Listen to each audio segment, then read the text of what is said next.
We must guard against the acquisition of unwarranted influence, whether sought or unsought, by the military-industrial complex.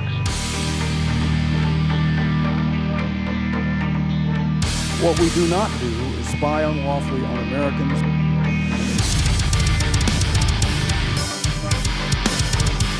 We are leaving in 2014, period.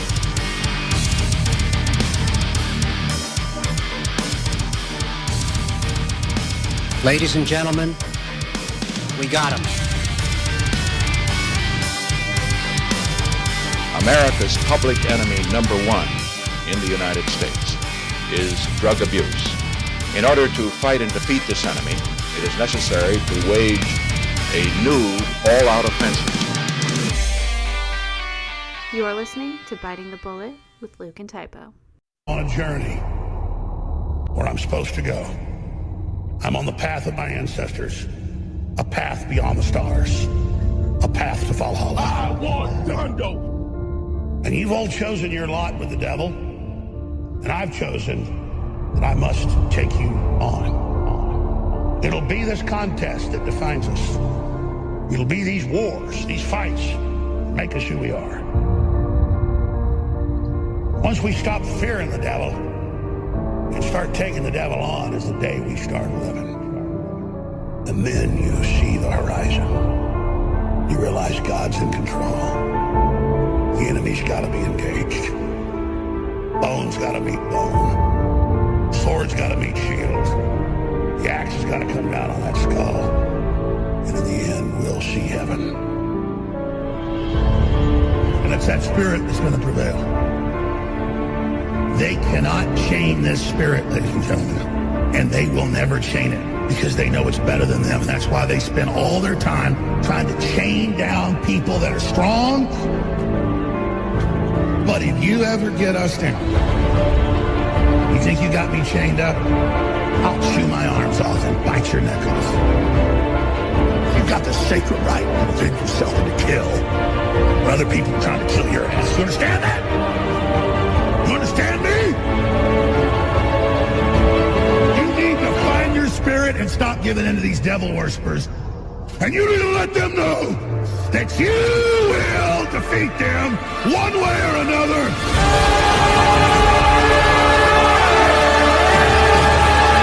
No more games. War. A real thing.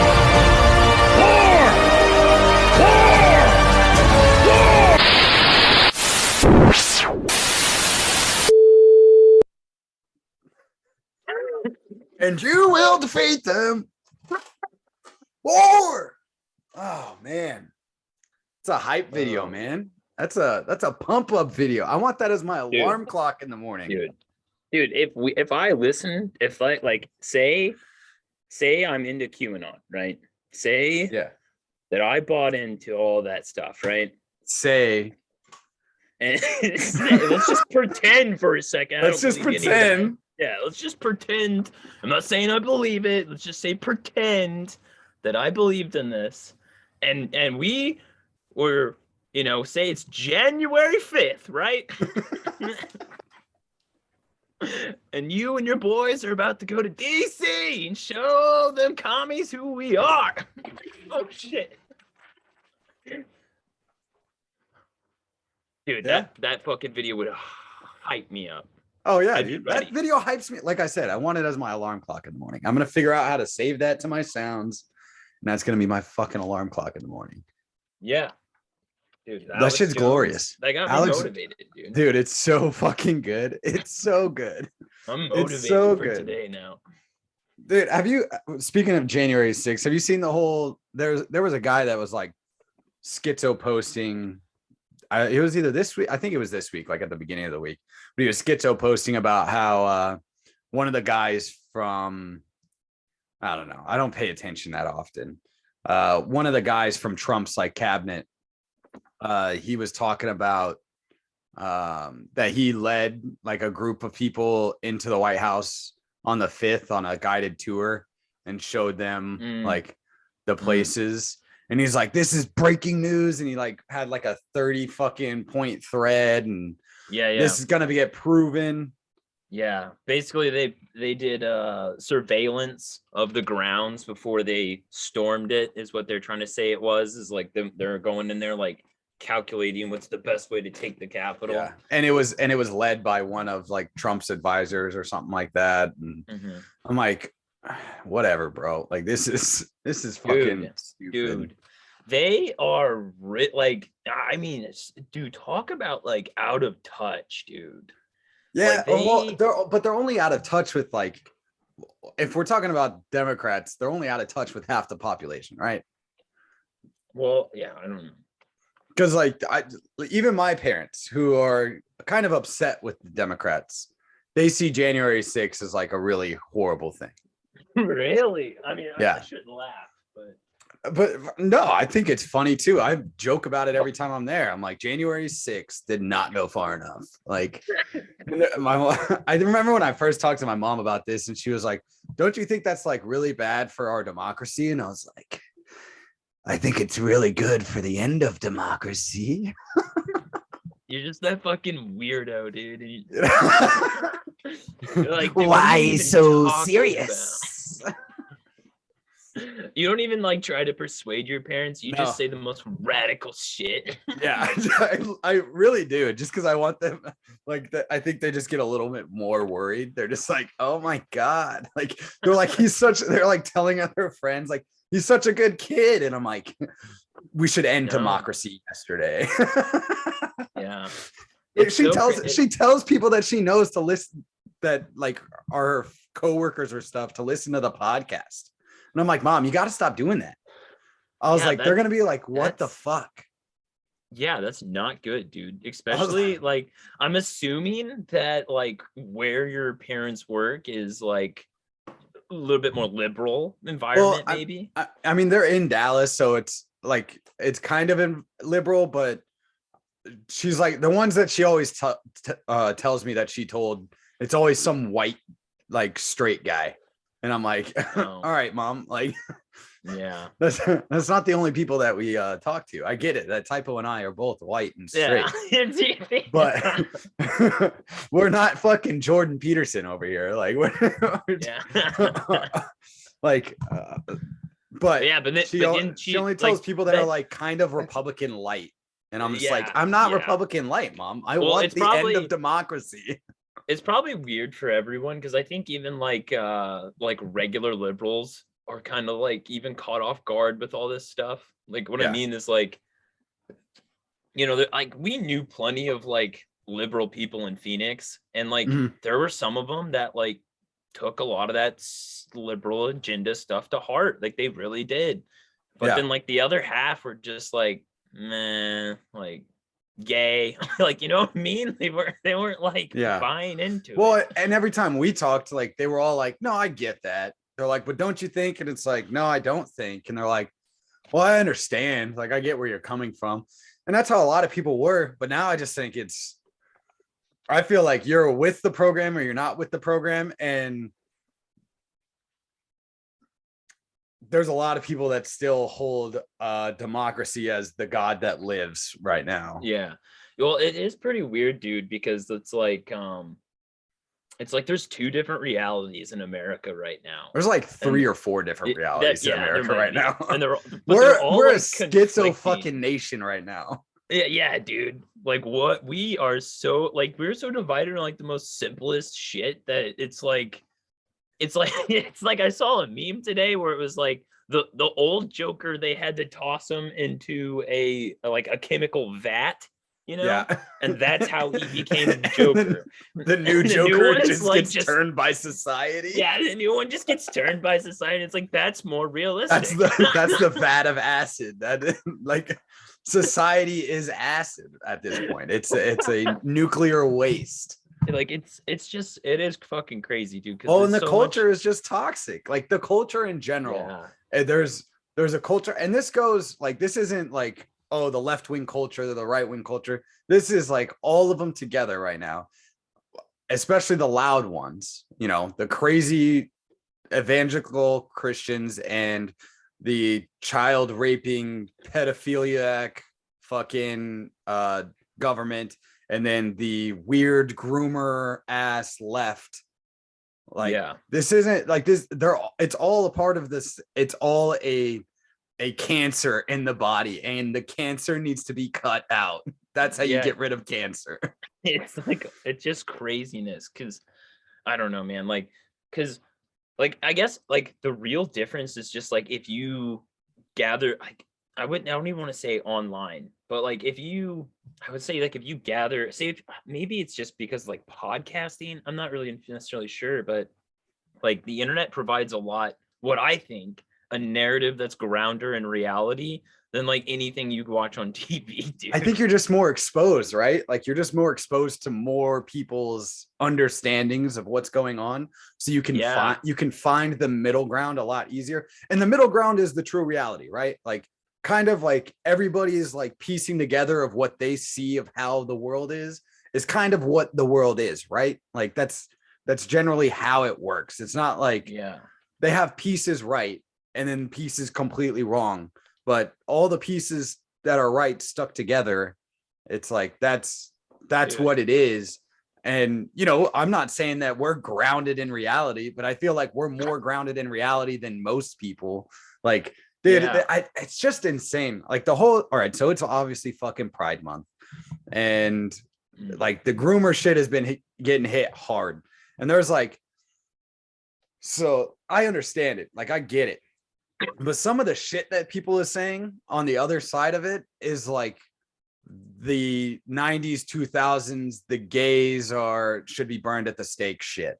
And it's like, I get it, bro. Like, I'm not saying that you should take your kids to a fucking drag show. My mom never did that shit to me.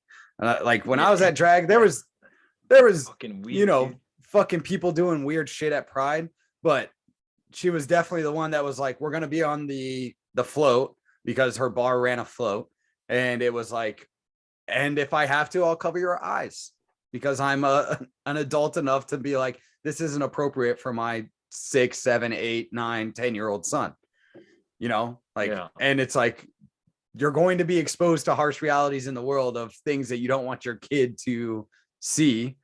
But at the same time, don't take your kid to a fucking, like, that shit's weird. Did you see the Christina Aguilera shit where she's wearing a fucking giant black dildo while she's performing? Yeah. That's fucking weird. That's weird. It's shit. That shit like that makes, it's like, people are going to get mad at me because I'm like, yo, this whole gay agenda thing is kind of fucking stupid when everybody talks about it as like all the gays are doing all this thing. And it's like, this is where I agree with Ace, where it's like, you can't overshadow you can't generalize the entire, like, if we're about individual principles, you can't generalize the group for the acts of parts of the group. And I'm not saying that it's a large majority or a small majority. I don't even know how to take that consensus. But at the same time, like, there's people, normal straight couples, that are taking their kids to drag shows and outside of school. Like, that's fucking weird. Should there be a law? I don't know. I think maybe you just let those kids become the weird fucking freakos that they are. They'll shoot up a school eventually and kill all their classmates, and we won't have to worry about them anymore. Voluntarily disassociate yourselves from those people, because their children will end up killing your children at a public school. And that's my whole argument with this. It's like, you have to disassociate with those people. That's when, like, like, I think, like, it's so crazy. It's like, whatever, like, when the regime, the fucking, you know, government decides that they're gonna like take on a culture, and like they kind of like want to force that's what's that weird. culture. And that's what, well, it gets weird. And this is, I think it's really bad in a lot of ways, because it's like, well, one, this is like, they're using the gay community. Like, they're obviously they're using them. They don't give a shit about them. They're using them like the Bush years used the Christians. It's the same thing. Exactly. And they're just using them. But then the like problem is like, and you kind of understand, like, say if you aren't an anarchist and you do kind of believe in this idea of government, well, now your government is like enforcing this culture on you that you just don't agree with. Like, who have like, or other people, like, they just generally don't agree. It's not their lifestyle and they don't agree with it. And it so what that does is create a lot of animosity against that culture. Like all these people are, and it's not even really like, honestly, I think like generally most people, I don't think give a shit what gay people do. Like, I don't think they care. Like, I think most people, like, maybe if they, even if they don't like it, like they just don't care what other people are doing, if that Yeah, makes that sense. should, yeah, that's generally how I think most people believe. But when like it's just being like shoved in your face like all the time. I mean, it's in the kids movies now. It's in on every corporation in the fucking world sorry, not the world, in America, not Saudi Yeah. Arabia, but in America Definitely not is China either. is the is the pride colors. Like every corporation just adopts that. And then your government has like all these platitudes, and they put like, I'm sorry, but they're putting like not normal people or what we're used to having in positions of power, like that like I forgot her name, but like that transgender Yeah, officer. isn't she or he or whatever? Aren't they in charge of like health or something like that? I They're think like the that's what it Department of the is. Health, and that's Yeah. why everybody was making fun of Yeah. whatever that person is. And I don't know how they identify. I don't really give a shit. Yeah. Um, But it's just so weird, dude. So I get why people like that's just gonna I create get it. like All right, so like I why get so it. many people are gonna get so fucking pissed about it. Like, People are so pissed right now. Like the big thing is like the Buzz Lightyear movie, and it's like, dude, they have a gay couple kissing in Buzz Lightyear. Okay, they have a kiss. It's not that. It's not gonna convert your kids. The fucking two moms are gonna turn your fucking 7-year-old son to go look at lesbian porn when he's a 13-year-old, like the rest of us. He's like, damn, they're Disney moms. They got fat asses. yeah. So I'm gonna go like, watch fucking lesbian porn now. Like, and it's just like it's the two extremes, right? Like I understand. I understand the whole like the government is taking up the culture. And we've always said on this show, you know, politics is definitely downstream from culture. Culture is kind of where things go, and then the government takes hold of it and uses it to, you know, do whatever it wants to take more power. yeah, Well, control. you know, yeah, control. And I get it. And I think the right way to go about it is be like, hey, the government's using your fucking cause right now, right? We've seen this before. We've seen it many times before. And you guys aren't going to come out on the winning end of this, because right when there's something better, and, you know, I think that there's a big push for the something better because it's more popular, or it's getting more popular, is to demonize the gays again, you know, like, and once it's the most popular, it's going to work out really poorly for the people that have been cheering on the government to create gender neutral laws, and replacing, you know, and then they're going to turn around. I think they're going to turn around and be like, oh, you identify as male? Well, we don't, as the government, we don't recognize male as a fucking gender or anything. You are a governmental person number 115732, and this is how we will prosecute you under the law, because we've created all these fucking this is obviously a joke, but like, you know, I don't see like they're going to use whatever is getting the LGBTQ plus fucking whatever narrative and personnel cause is getting used. They're getting used, and there's people buying into it on that side, and the other people on the other side are buying into, hey, it's their fault, we should fucking take them out. And once that gets popular enough, it's going to go that way, and it's going to be really bad. It's going to be a violation of human rights, and then it's going to come back on the same people that were like, yeah, we got rid of the gays, and then they're going to be like, yeah, well, we don't like religion anymore, and that's pretty popular, so the government's going to go after them. Yeah. And then they're going to be this weird secular fucking non-binary personnel with a fucking government ID number, and we're going to live in a gray world, which I already live in a gray world, but like we're going to live in a fucking gray world where there's no fucking color, and we're going to be looking at the giver like it's our holy Bible at one point. You ever seen pictures of like the Soviet Union? Like they're like the old, like all their buildings are like gray, dude. Yeah. There's like no art on a lot of them. You're like, what? Yeah. What is this, dude? Yeah, dude. It's super That's what weird. it like. Yeah, but I think like I don't know. I think there's like, so you know how like they kind of took advantage of the Christians and like the more nationalist type people in our country, and like I'd say that that's when I grew up, was like the national pride, all and then you know Christianity was like a big part of my community here.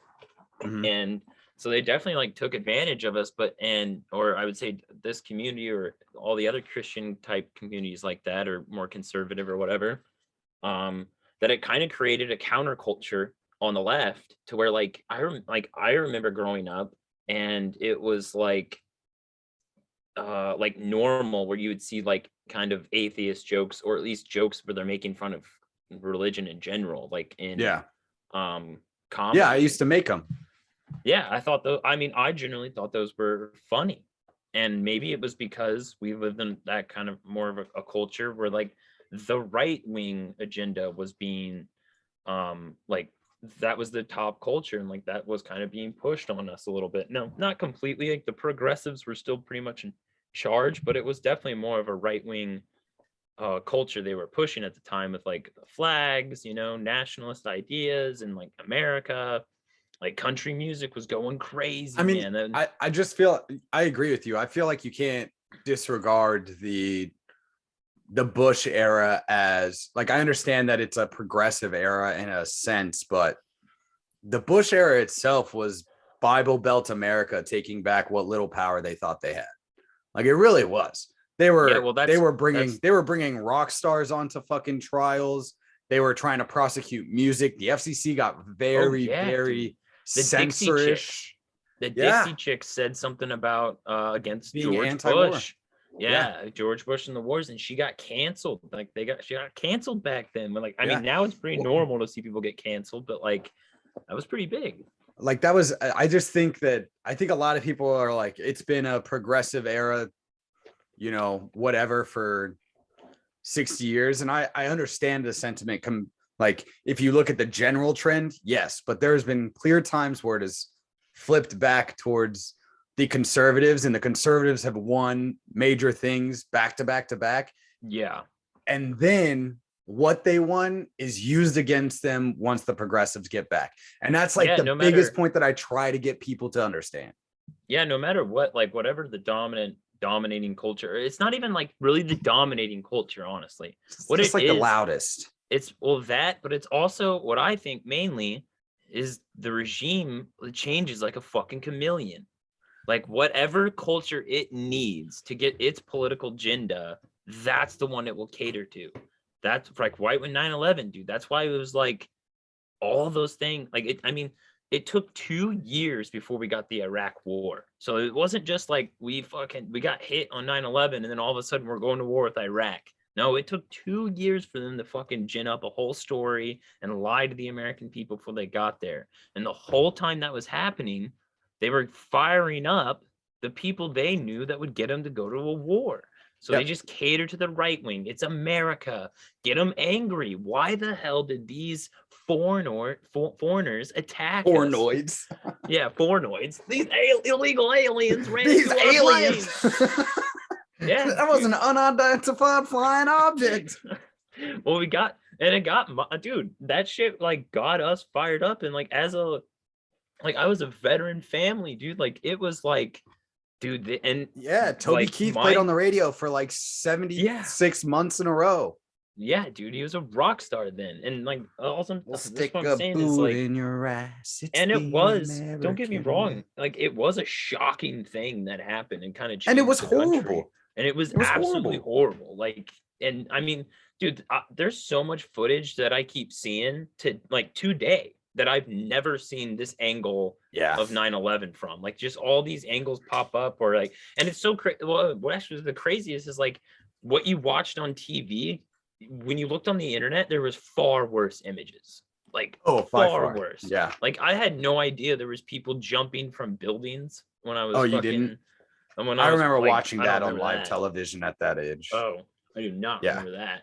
Yeah, they were like, I remember that like on live television, watching the big picture, or like the one of the most famous was the guy that's going head first and his like hands are behind his back, like he was just falling in his business suit. Like I remember that fucking clear as fucking day, watching that at my grandparents' house.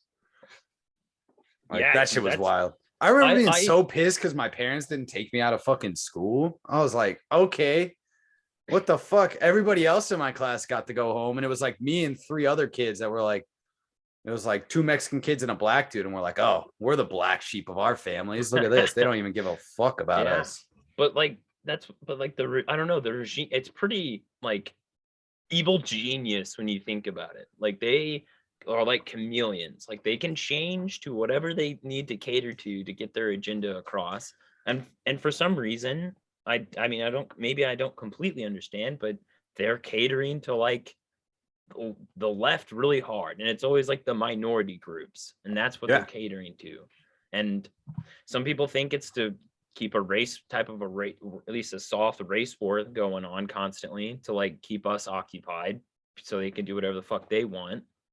And then I've heard like that maybe the regime is afraid of the left because the left is the ones that like, if they're not happy, dude, they hit the streets, and they hit the streets Yeah. hard, dog. Yeah. And like they should probably be worried about the left. Like it's like the one guy, Mitch, that I've always talked about from high school, where he was like, when's the last time the right-wing anarchists decided to take over a nation? And it's like, touche. Like the commies have done a better job of it than the fucking right-wing anarchists have ever. And they have no problem, killing people to do it. And it's like, I'm not saying that's the fucking right way to go about it. I think that's the wrong way to go about it. And I honestly believe that it's not like this like cosmic circle or karma or whatever. There's a reason why even people like Michael Malice is like, good wins out eventually. Like it just happens that way because there is something, whether it is, the fucking universe or God or whatever you want to fucking believe it is, karma or whatever it is. Like there's a reason why good ends up winning in things. And like, I'm not saying that it always wins. And sometimes it takes fucking forever to even realize that the good is actually bad and there's actually good like fighting against it.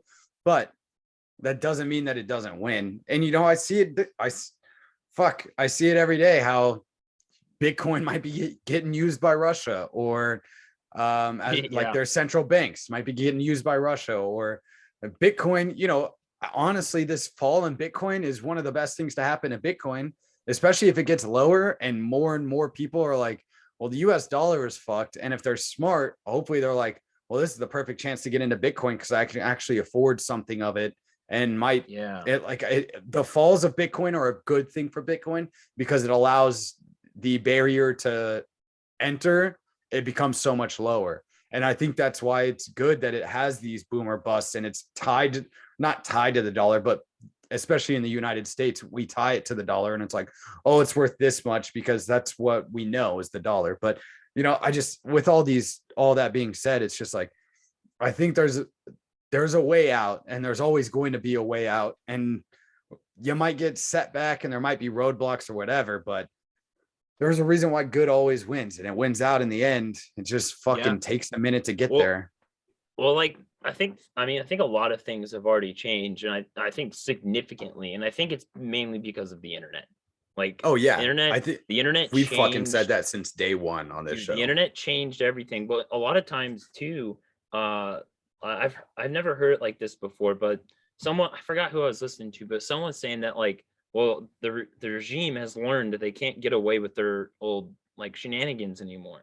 Like, look at all the like a lot of these like corrupt or like more establishment types like Republican and Democrats, like everyone is, at least like internet world, everyone's kind of like figuring out that these people are just corrupt pieces of shit, like just complete garbage.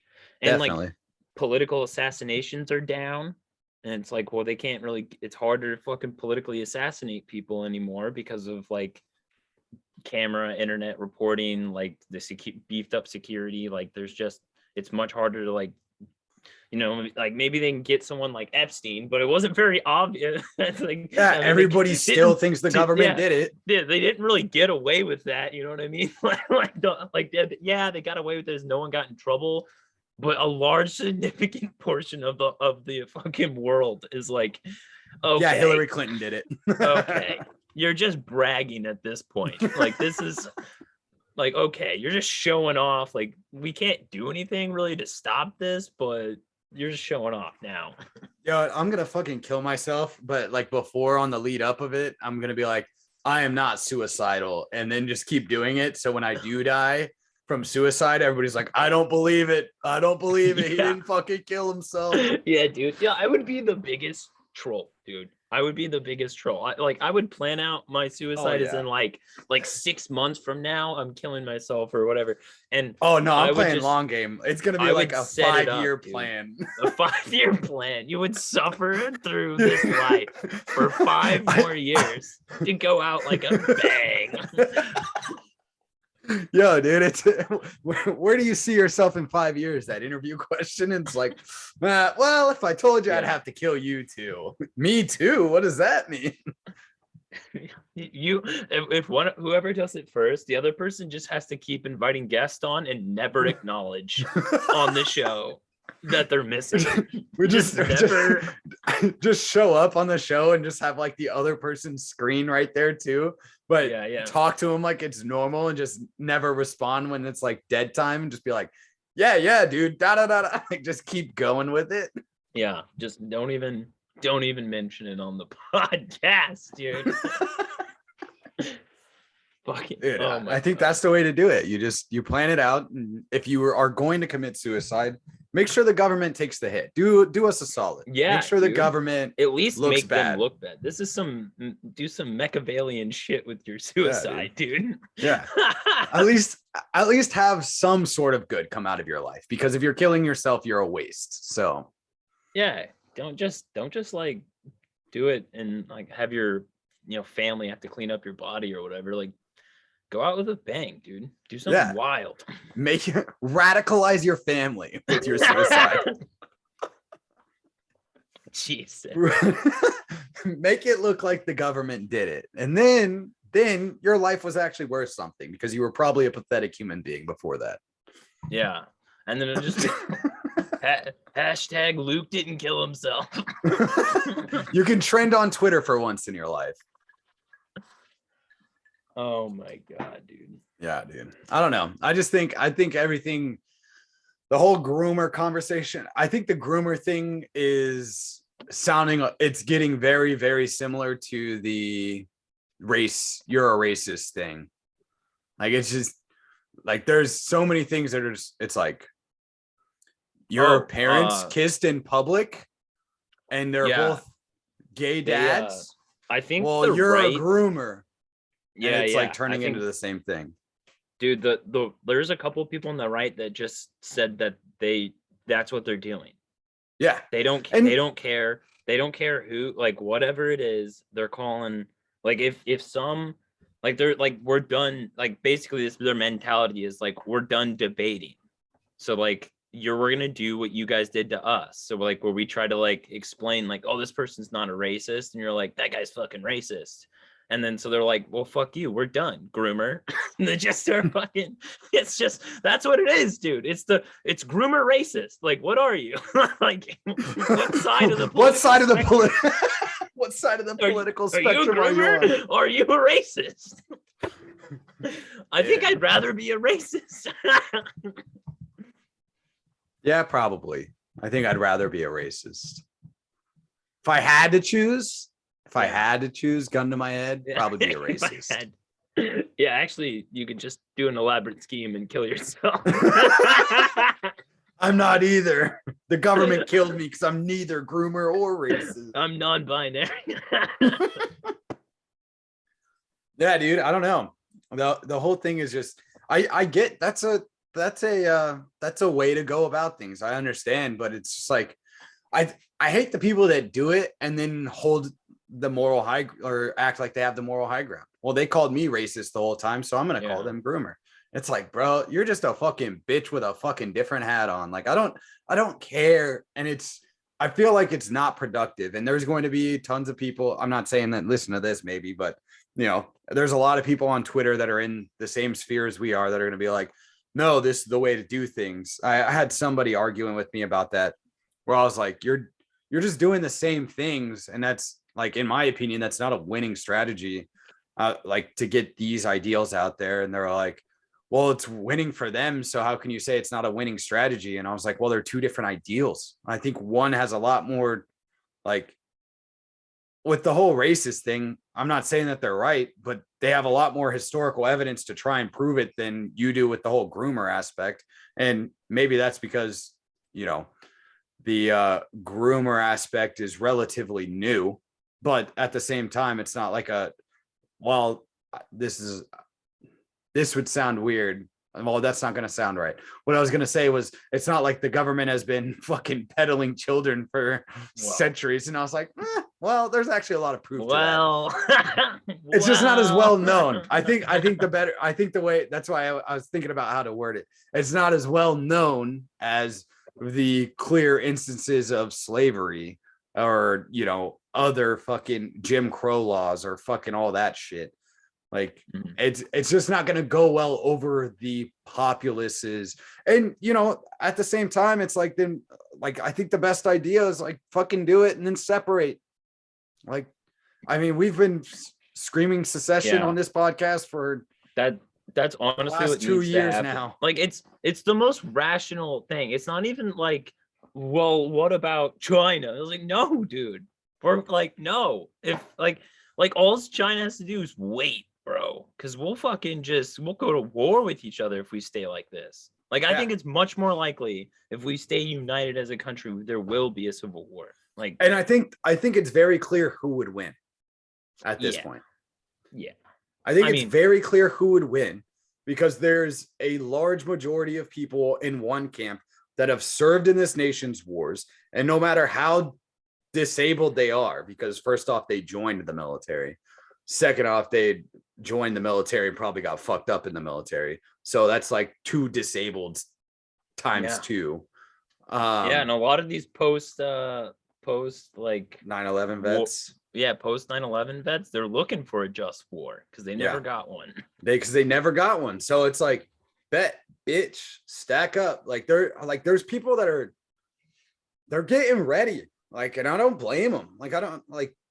There is definitely a crusade from the government right now to eliminate all people that do not agree with the corporate agenda that is current. I understand that. And I understand, the whole fucking gay and lesbian transgender thing to be extremely annoying and fucking frustrating for a lot of people. And not just those things, but kind of scary for their livelihoods. I understand. I don't necessarily agree completely, but I also think that there's a lot of things on the opposite side that I don't agree with completely with, where the evangelical Christians, where we're like going back to Little House on the Prairie and fucking living as nomads and fucking our sisters. Like, there's a weird side to both sides. And one side is only seeing one side of the other, and the other side is only seeing one side of the opposite. And it's like frustrating as hell. Because as much as we're not centrist, or as for me personally, as much as I'm not like a centrist in the true sense of the word centrist, I'd probably lean more to the right than I do anything. I just think that there's a lot of fucking gay Christians that I know that are just like, yeah, we just want our family and our guns and for the government to stay out of my fucking life. Yeah, it's true. That's the thing, dude, is like, it's like, I don't know how, like, I feel like if the regime has a chance, like, they're gonna fucking chameleon to something else soon, because I don't think this culture they have now is like, I mean, don't get me wrong, it's somewhat working, but there's like this huge backlash. Like, I'm starting to think there might be a fucking red wave, dude. I don't know. I honestly believe. Did you see what happened in Texas?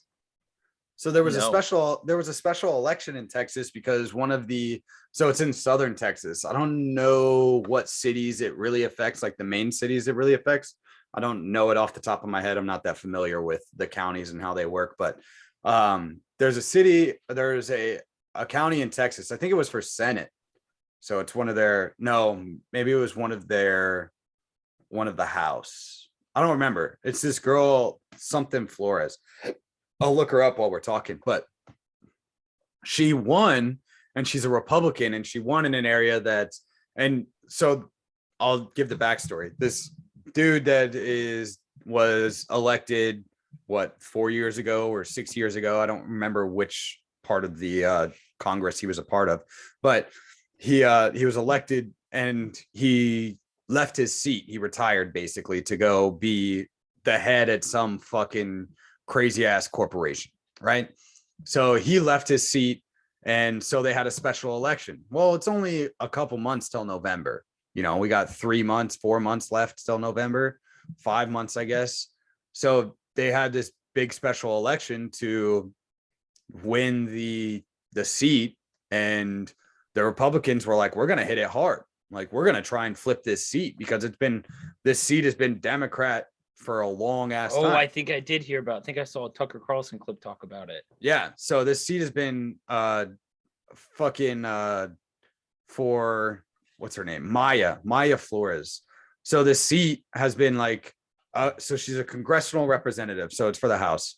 But yeah, the seat's been for Democrats for a long ass time, or at least since the Obama days. That's still kind of a long ass time at this point. So the Republicans decided to hit it fucking hard, and they threw like $1 million at it, like from donors and super PACs and shit like that. Let's go for this girl, Maya Flores, whose husband is a border patrol agent, or was a border patrol agent. Oh, let's go. And dude. she's from Mexico. She's from Mexico and immigrated here to the United States when she was young. She's from Mexico, and she's basically a Christian conservative. This is her bio. Congressional representative. See the rise of the Latinos into politics, dude. Dude, I love it. And I don't understand this thinking for a long ass time for the Democrats that fucking the Latin community or the Hispanic community in the United States is automatically left. There is a way of thinking that, and I understand, because they've had, and I'm putting this in air quotes for the people that are listening, a more lax idea of the border, and there's a lot of Hispanic people that want a more relaxed border, so they can bring their family and stuff like that. But there's a large majority of the Hispanic, and I'm saying a large majority of the Hispanic personnel in this country, population in this country, that are extremely conservative in their ideals. There's a large portion of the Latin community that does not agree with gay marriage, does not agree with lesbians, does not even recognize what transgenderism is. Like, they don't even fucking give a fuck about that. And the Democrats are calling them Latinx. I know. And they're like, bro, this is our language, and you're gonna fucking whitewash that shit with an X. Like, they're not fucking doing that shit. But here, this is Maya Flores' bio. It's really funny to me, but it's a congressional representative, TX34. Help me bring prosperity to South Texas. Vote Myra Flores for Congress. Pro God, pro life, pro family, pro America. That's her bio. Dude, and she's a very attractive Latin woman. woman. I think I've seen her. Yeah, she's pretty attractive. She's like dude, watch her tear shit up in the House too. She's fucking like the and the big thing is of the Republicans. Yeah. Oh, yeah. But the big thing is she's she's only there for 5 months. So she's only there until November. But she could also get reelected. Mm-hmm. People might not have cared as much. People might not have cared as much, because it was a special election, and she was only going to, and she didn't like outright win, but she won in a place that Biden won by 13%. Or 13 points. 13 points when he was elected president. So it was a surprising win by her, but they also spent $1 million to the Democrats. I think it was like $250,000. And the Democrats were kind of blindsided by this guy leaving and then just didn't really decide. And I think they just, to me, it kind of seems like they were like, whatever, we'll let them take this seat and then we'll just win it back in November, which in my opinion doesn't really make sense, because there's a psychological thing that goes on with Congress where if somebody's already in the seat, especially in this kind of characterization where they won and they're going to be there for 5 months, like it's like, well, they didn't even get the chance to actually do anything. Like you don't even think that they're, and what if they have like one or two good things, like really good things that are just like, it's like noticeable. That would be smart. Yeah. And if it's just noticeable, like if it's noticeable and they were just like, damn, that really made life a lot better right now. Like, I'm not saying that she's going to make all the best decisions later on, but right now that decision like kind of helped out my life. Like even the Dems in Southern Texas are going to be like, well, let's give her another chance. Like, I don't think it was a smart seat for them to just let go. And they might not have a choice, dude. They might not have had anybody to like run. I guess the guy that was running, he's kind of known. And he's just writing it up to, he sounds like Amber Heard. It was like, oh, they didn't really fucking listen to what I was saying and they spent more money than me, so that's why I lost. And it's like, yeah, it's because you might be a fucking bitch that you lost. yeah, honestly, like, I mean, we kind of saw that already, kind of with what's his name? Oh my God, that trucker out in, I think it was New Jersey, and he got in the New Jersey house, and he ran a campaign with like $2,000, and he fucking kicked out the what's his name? leader of the leader of the New Jersey House of Representatives. Like, he was the leader, and they kicked him out. Like, he unseated him. He's just this like trucker dude. He ran because they like didn't give his gun permit right away, and he's like, this is outrageous, and I'm running to remove you from office, you bitch. Yeah, and don't get me wrong, the Republicans spend a lot more than the Democratic, so it's a little bit different than him, but at the same time, like, it's so smart. Yeah, there's people right now that are like, I honestly don't see how it's not a red wave. Like, I just don't see it right now. Yeah, I'm starting to see it. I think everybody's kind of, I think the general populace is kind of done with this monkeypox COVID-19 bullshit. I don't hear anybody around me right now, even like the real lefties here in Phoenix.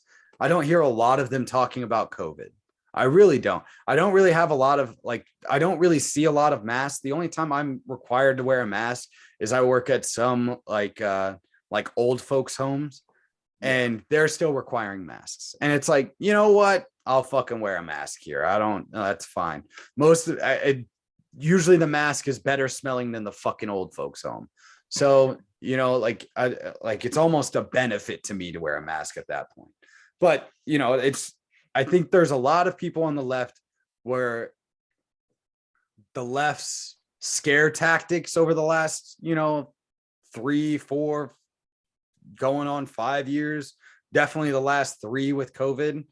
They're not working as much anymore. And even though there's a large portion of the population, not a large portion, I should stop saying that. There's a portion of the population that is extremely loud and extremely vocal about COVID-19. There's a lot of people that are like, yeah, you're being kind of fucking crazy because this isn't a daily occurrence in my life anymore. And even when it is, it's not as serious as you're making out to be. Yeah, dude, they were the party of the COVID nonsense. Like they went all in on that shit. And honestly, because of like Trump didn't win in 2020, like that might have actually what helped the Republicans a lot, because I think this economy, I think that's going to be a major reason why Joe Biden is not going to be president in 2024. And and the fact, Trump printing all that money at the end of his year, dude, maybe he did that. He was just like, he was playing 40 chess, baby. Yeah. That Jersey trucker, his name was Ed Durr. That's right, Ed Durr, the fucking legend, dude. Yeah.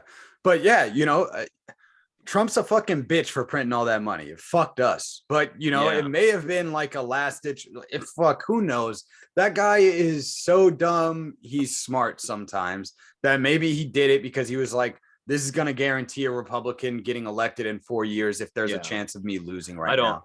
And I don't think I don't so, but- really believe that. But I honestly think that as much as it's a Trump problem for approving it, it was a Democratic position, a Democrat position, not a Democratic, I guess Democratic too, but a Democrat position to print that money and disperse it throughout the populace. That's what it was. Like, let's be true to what it is. That wasn't a Republican thing while on the population level. The populace of Republicans didn't want the money to be printed. Now, I bet you a lot of fucking conservative senators and House of Representatives members and, you know, maybe the sitting president at the time wanted the money to be printed. I think because- Thomas Massey even voted for one of the stimuluses, but he was like, well, I think at one point he was like, well, we got to do something because my area is so shut down that they're getting fucked and they're not going to be Yeah. able to afford their house. And it's like, I understand that. And there's a point where your principle only hurts the people around you. And I can understand that too. And so like, I don't necessarily blame the Republicans, but the conservatives in the United States generally as a whole did not agree with printing of money. Now, conservatives in power may have full-heartedly wanted to do it, but I look at them the same as I look at Democrats in power in the United States. So it doesn't really matter to me what they think. I look at the population as a whole, like the population, the people that do not have that kind of power. I kind of look at what they think generally and what I see from them. And like, they didn't want money printed. And this is why I was like on the Republican side, like the Republican people, not the Republican government officials. The Republican people at that point were, for once in their lives, smart. It's one of the only times that I can say that their initial judgment was correct, that printing money was horrible. Like previously you never really saw too many like Republicans screaming and yelling about monetary policy. Like you really only had Ron Paul. Like that was pretty much the only guy that would be like, yo, there's a problem here. And now you're starting to see a little bit more. And I think it's just because of like how bad that, and then also I think the internet. I'm not saying that like a bunch of people know economics, but I think a lot more people listen to people that fucking know fucking like I actually know. I think most Americans can understand that like, yeah, when someone prints more money, it's going to cause inflation. Like that's all you need to know. If the printer is printing, there's going to be inflation. And well, I think a lot of people realize that, especially after the last 2 years. I don't think they realized it before. I don't think they realized how bad it was. I don't think they realized how bad it actually was, because there's a lot of people that are like, why does this money? Because I remember listening all through my high school years and all even in the military, where it's like, if there's more money, why don't they just keep prices the same so there's no inflation? Like I've heard that. I still hear that argument today. I don't hear it as much, but I still hear that argument today. Why don't they just keep the same price control? Yeah. And it's like, because it doesn't work like that, sweetie. Because it fucks people over, dude. Yeah, because the only people that benefits is the people in power. And because they're gonna honestly, just printing money in general, even if you have the price controls or you don't have the price controls, like we don't kind of right now, is like, look at what's happening with gas. You know who's making fucking bank off gas right now? The fucking corporations of the gas companies. They're making billions of dollars. They're trying to make up everything they lost over the last 2.5 years from COVID of people not traveling, and they're going to take it, and the government's going to let them. And it's like, is that an allowance for, like, is that, you know, allowed? Should we make a price control for that? Because it's kind of fucking garbage. But then you look at, you know, all the things that Biden has also done, cutting off the pipeline, you know, not allowing new drill sites and things like that. Like those are bad, and they're fucking up future profits for these corporations, which is why they're trying to cut these get these profits now, because their future profits look smaller. And so it's like, yeah, it's not directly related, because the pipelines and new oil sites and things like that for these companies we're not gonna reap as a population, we're not gonna reap those benefits for a few more years. So directly, no, they don't. What Biden did there doesn't directly affect the price of gas, but the future projections is what all these companies care about, and these corporations care about, telling their shareholders and things like that, that when something like that happens and they take a stock hit, they're going to be like, all right, well, we take this stock hit, but don't worry, we'll pump up gas in San Francisco to $7.50. Yeah. Dude, I think it was in California that I saw this video, but it was a video of this this fucking girl that showed up, and she was like showing these elected officials, like some city hall or city council, whatever. You showing them these electric cars, and like the city just passed a bill to invest in them or something like that, or get them around the city, maybe for city vehicles or something. So she was doing this demonstration, and I think there was like this guy just filming on his phone, and he kind of was out there too, and he started asking. I think it was open to the public to see, and basically, like, she was like, yeah, you just plug it into these machines and it doesn't use any fossil fuels because it doesn't run on gasoline, blah blah blah. And he's like, where does the car, like, what is this plugged into? Where's the car getting the energy from? Like, oh, we're getting it from the building inside. And then he's like, well, where is that building getting power? And she's like, I think it's connected to like this whatever power plant was down by them. And he was like, that power plant runs on coal. That's savage. Dude, it's like, dude, that's my thing. All right. So like, as much as I've shit on the right on this podcast, that's my thing with the left. That dude, they care absolutely about infuriates me. Dude, that environment shit pisses me off, dude. When I hear him start spouting it, I'm like, dude. I'm like, that's government propaganda, right? Yeah, like this is like the clearest form of government propaganda. Like, you dumb fucks, like they're like, just plug, like, it's so simple, right? To them, it's so simple.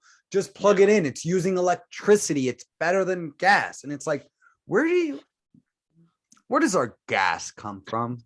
What?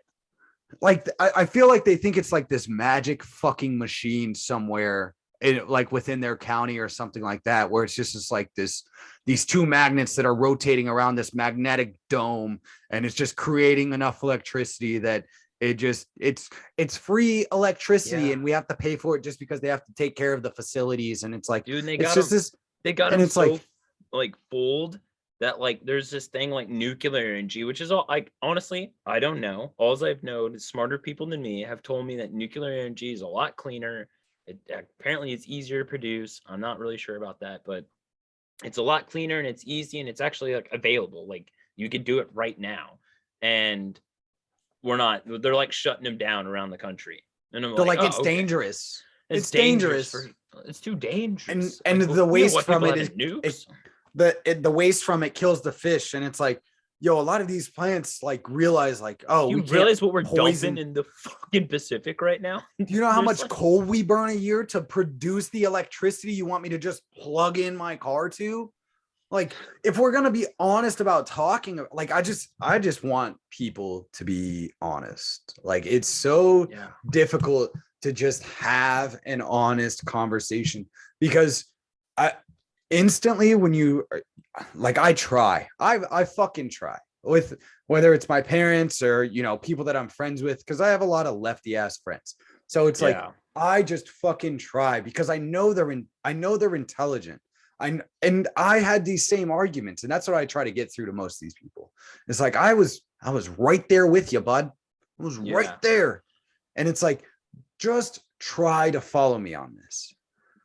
What do you think is better, honestly? And let me lay out the whole fact before your insecurities and mental sentiments come into play.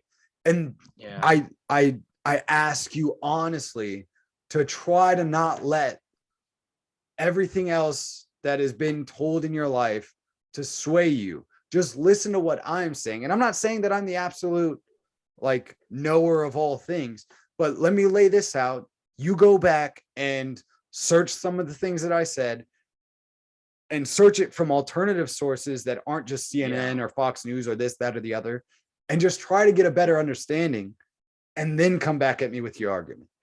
I'm not saying that I know it all. I'm not. That's not my thing. I'm just Yeah. saying that I look at it from a lot more in an objective point than you do. And it's extremely frustrating and it pisses me Yeah. off when they're just like, just get a car that plugs into Just- the wall yeah. outlet. It's better for the environment. And it's like, bro, suck my dick. Like, that's where my emotions come out. And it's like, after Yeah. we've had this conversation, I'm like, bro, suck my fucking dick. And they're like, Yeah, you're a dude, they're groomer. And I'm so- like, suck my dick, deep throat my balls, bitch. It was so crazy to me because like when I was like when my community, like that is just not a concern. like that no one even talks about like global warming. Like that's just not.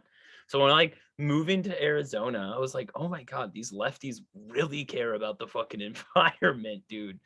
And but it's like so weird because it's like they're They like live so here in Phoenix, Arizona, where there's no Yeah. goddamn water, and we import it all from the Colorado fucking river that has been out of water for like 17 fucking years. And there's a reason why we're in a drought that lasts fucking more than 365 days. It's just so frustrating. Yeah, dude. Like it was so crazy. Like I didn't realize, but like in college, like that's all I don't know. They're like, we don't need these coal mines and stuff anymore. I'm like, bro, like, do you like I understand, sure. I'm sure fossil fuels does something to the atmosphere, and I'm sure it has some sort of negative effect. Sure, I'll grant you that. I don't really know honestly, but as much as I've seen it, not much. But whatever. If you get rid of that, like if you just get rid of all that structure, that fucking power structure that gives life to our entire society, you would knock us back into like probably the apocalypse. I don't think America could be able to just survive. Like fucking Germany was having like I think it was Germany in the 80s because of there was some problem with their power plant. They had rolling blackouts for like years. Like years that this kept going on. I think it's even starting to happen in Germany, I've heard. I think that happened during the time the USSR occupied part of Germany, but maybe, it is also happening again where they've had rolling blackouts where they're telling their people like, hey, we're gonna have a blackout this fucking day because they don't have enough energy. Yeah, and it's like, dude, like I don't know, like people, like for example, like the people in Arizona, like you can't really take a break in the summer with not having power. Like that's just not really possible. Like Florida, like these people, like there's a statue of the guy that invented the air conditioning in Florida. Like that's how much he means to these people. Like he made their life so much more bearable in Florida because of it. So like they love this guy. If you just take that away, like I mean, it's so crazy. And then I've heard this before. It's like, oh, China's like now they're going to be like the leading like users of fossil fuel and coal and all this, and it's like, yeah, but like all those people in China, which is like 1/8 of the world, are all being lifted out of like harsh living conditions because of this energy. Like the more energy a country has, the higher the standard of living is. Like Yeah, it because just it's makes- cheaper. Yeah, it's just so much better for people when you don't have to like worry about like cool, like having to stay cool and having to be hot in the winter or whatever. It opens up your free time to do a lot more things like innovate and make your society better. I don't think people realize how big China really is. Like China's a huge fucking country, and it's north to south, like platitude is extremely large. So like they cover up a large portion of the northern hemisphere, but they go down pretty close and pretty down far into the middle hemisphere. Like they have a large demographic of people that like North America, we're all northern hemisphere. Like there's a reason why we're North America. We're all in North America or northern hemisphere. But Yeah, like a large portion of China, there's a large portion of China in that like middle equator area. There's part of it in there. And it's like, bro, China is so far removed from like this is like we were talking about reality. And it's like all these people that are like, especially on the right, that are like, China's coming for the United States government. So and it's like, bro, I get it. There's definite ties to US senators, House of Representatives, congressional members in general Maybe even that are the connected president. to, yeah, maybe even the president that are connected to China. I get it. But to think at any point, the only way that they could have sway is they buy out these people. And maybe the top officials in China with their combined net worths and stuff can buy out some of these officials. But for them to come and make the United States China's bitch is almost literally impossible. Like, we're not going to be speaking Chinese in the next 50 years. Like, we're not.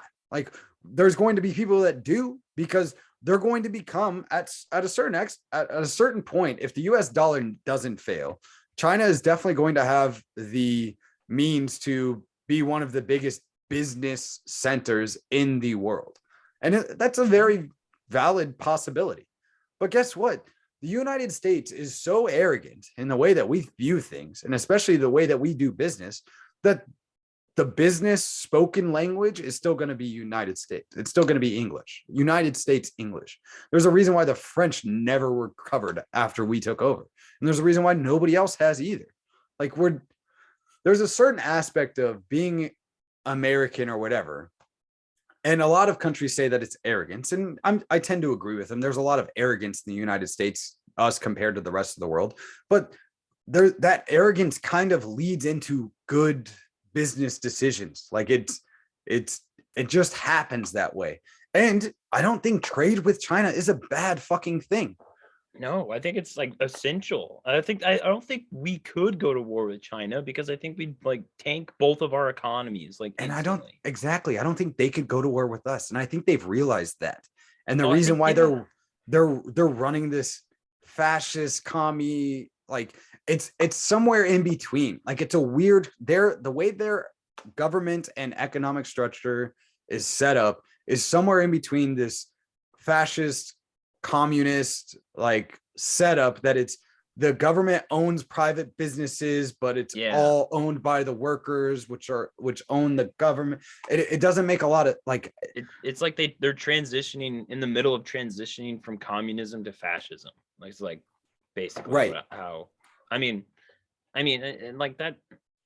I mean, America's a fascist country. Like, it's happening. Yeah, let's be honest here. Like, we're pretty fucking fascist, dude. Like, corporations and the state working together. Like, well, that's kind of what's happening here. That's weird. But like, but no, like, you're like in China, like people will like, don't get me wrong. Like, the Chinese government is a horrible regime and they do horrible things to their own people.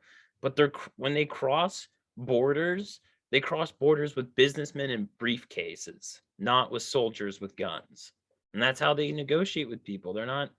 And yeah, I guess there is a strong possibility that like they might take Taiwan back. I don't know if it'll be easy for them, but they could definitely, like, they probably think that it's still China, because well, for like 600 years before that, it was China. Like, and they like kind of seceded from China, and then America's like, yeah, they're a country now. You can't invade, or we're showing up. It's like, what the fuck, dude?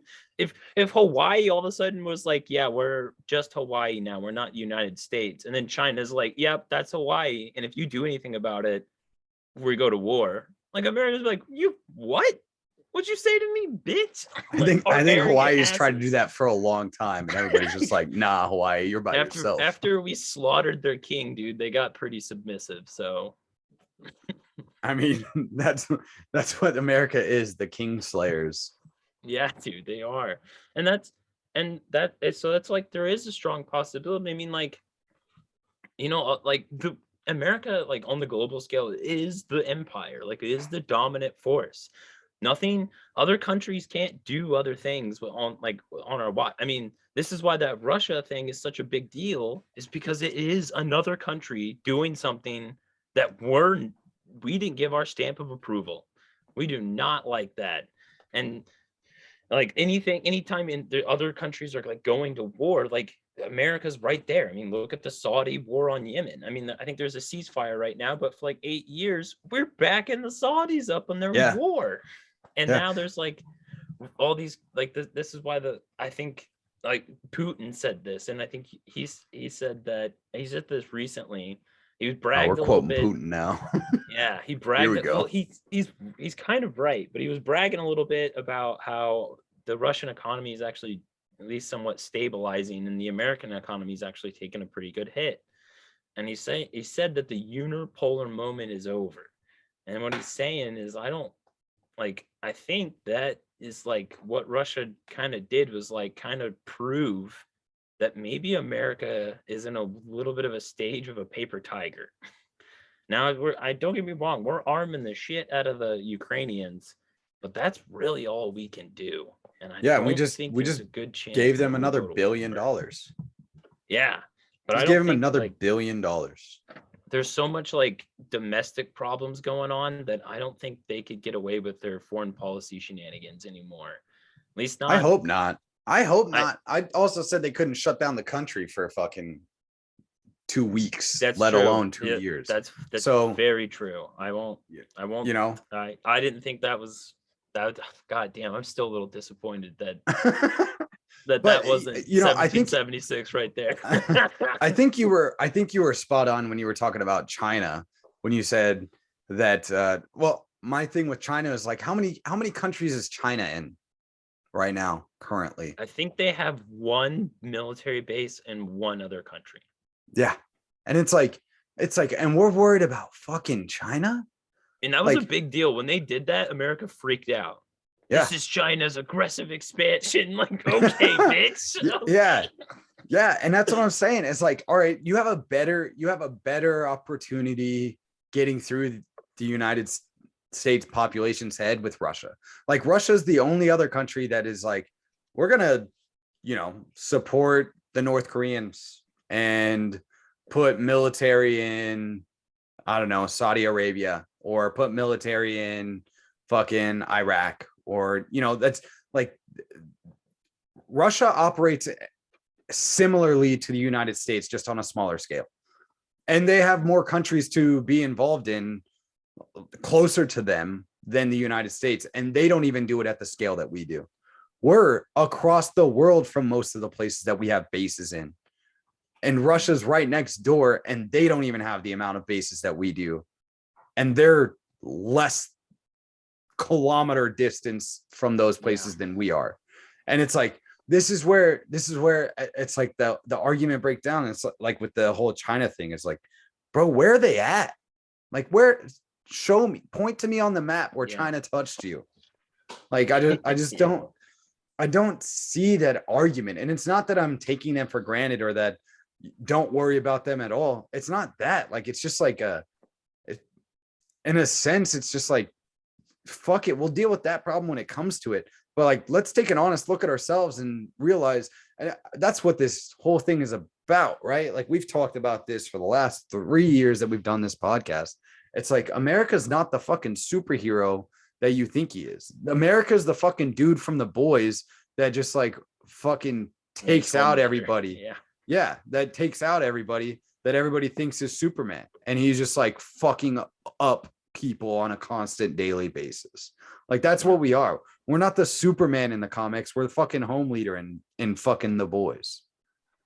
Yeah, dude. Like, we invade, like, we basically took over most of the Middle East, besides like Iran, and good for them. And good for fucking Iran. Good for Iran, dude. Holding off, dude. I mean, seriously, they're at like there's a Q area that we don't. There's a Q country. They're on like the Horn of Hormuz or something like that. There's a Q country over there that we don't have hold of either. Can't remember the name of it. Starts with a Q. Like, we're still in Japan. We're still in Germany. And, like, dude, so you and I, like, you and I were beat the fuck out of. We're like, yeah, we're never leaving. You and I were in Japan, and we watched how those people act. Yeah. like we went to mainland. Me only for a couple hours, different times, but like there's a different sense when an American walks through, Tokyo or some small island. When you walk through, it's different. It's not like walking through, and because they just automatically assume you're military, obviously, because we're occupying their country as their military. It's like, it's honestly not a good feeling when there's people at the gate saying no more Osprey because it kills so many fucking people a year. Like, or or no more artillery because we destroy their fucking land. Like, you know, like how the British in like the colonial days when like the British like troops would hang out, that's like they would like, you know, thought they were privileged, do what they want, occupy their houses, just like fucking wild shit, dude. Like, dude, how many times do you remember? How many times do you over there? How many times do you remember like a Marine walking into a house like and getting in trouble for it? Like, do you remember seeing that like pop up on the blips for Okinawa? Like it's like Marine walks into family of four's house, or like do you remember that shit? No, I don't remember those. I remember like there was a place, I don't remember where it was, but you could like look at the like military log for what happened on the island for the last week or something like that.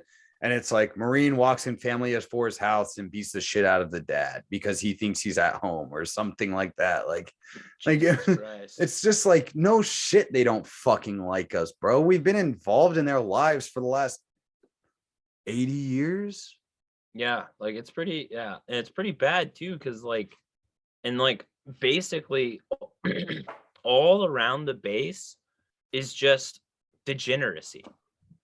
Like all around the base is just like bars, strip clubs. We got tagged in a video recently of like two Marines getting in a fight, and base patrol being like, "Don't record this, bro."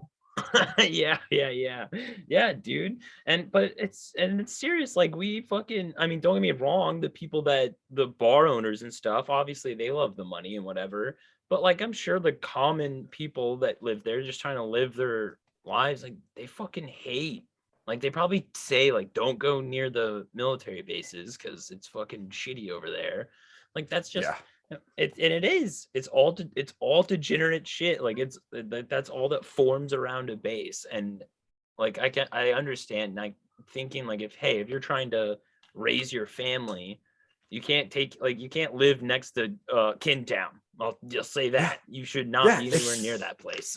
If I lived in a place that had a military base, I would strictly tell my son and daughter to never go near the military base. Like, don't go within 10 miles of the military base. You'd be like Mufasa talking to Simba. Like, what's that over there? Never the go Darkland. there. We never go there.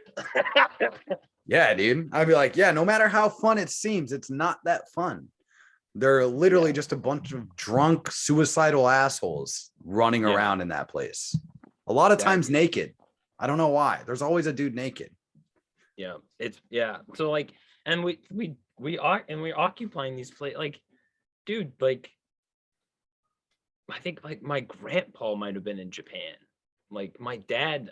Your dad was in Japan. Yeah, he never was stationed there, but he had stopped there on that meal he was on, and it's like, Jesus Christ, dude, how long do we have? And like, I used to think, and then there is a little bit of it too, where a lot of these countries, especially more the political side, well, this might be because like maybe America had a hand to play in who participates in their politics in their country, but also it's a really easy way not to have to spend money on a defense budget when you have the United States just chilling in your country.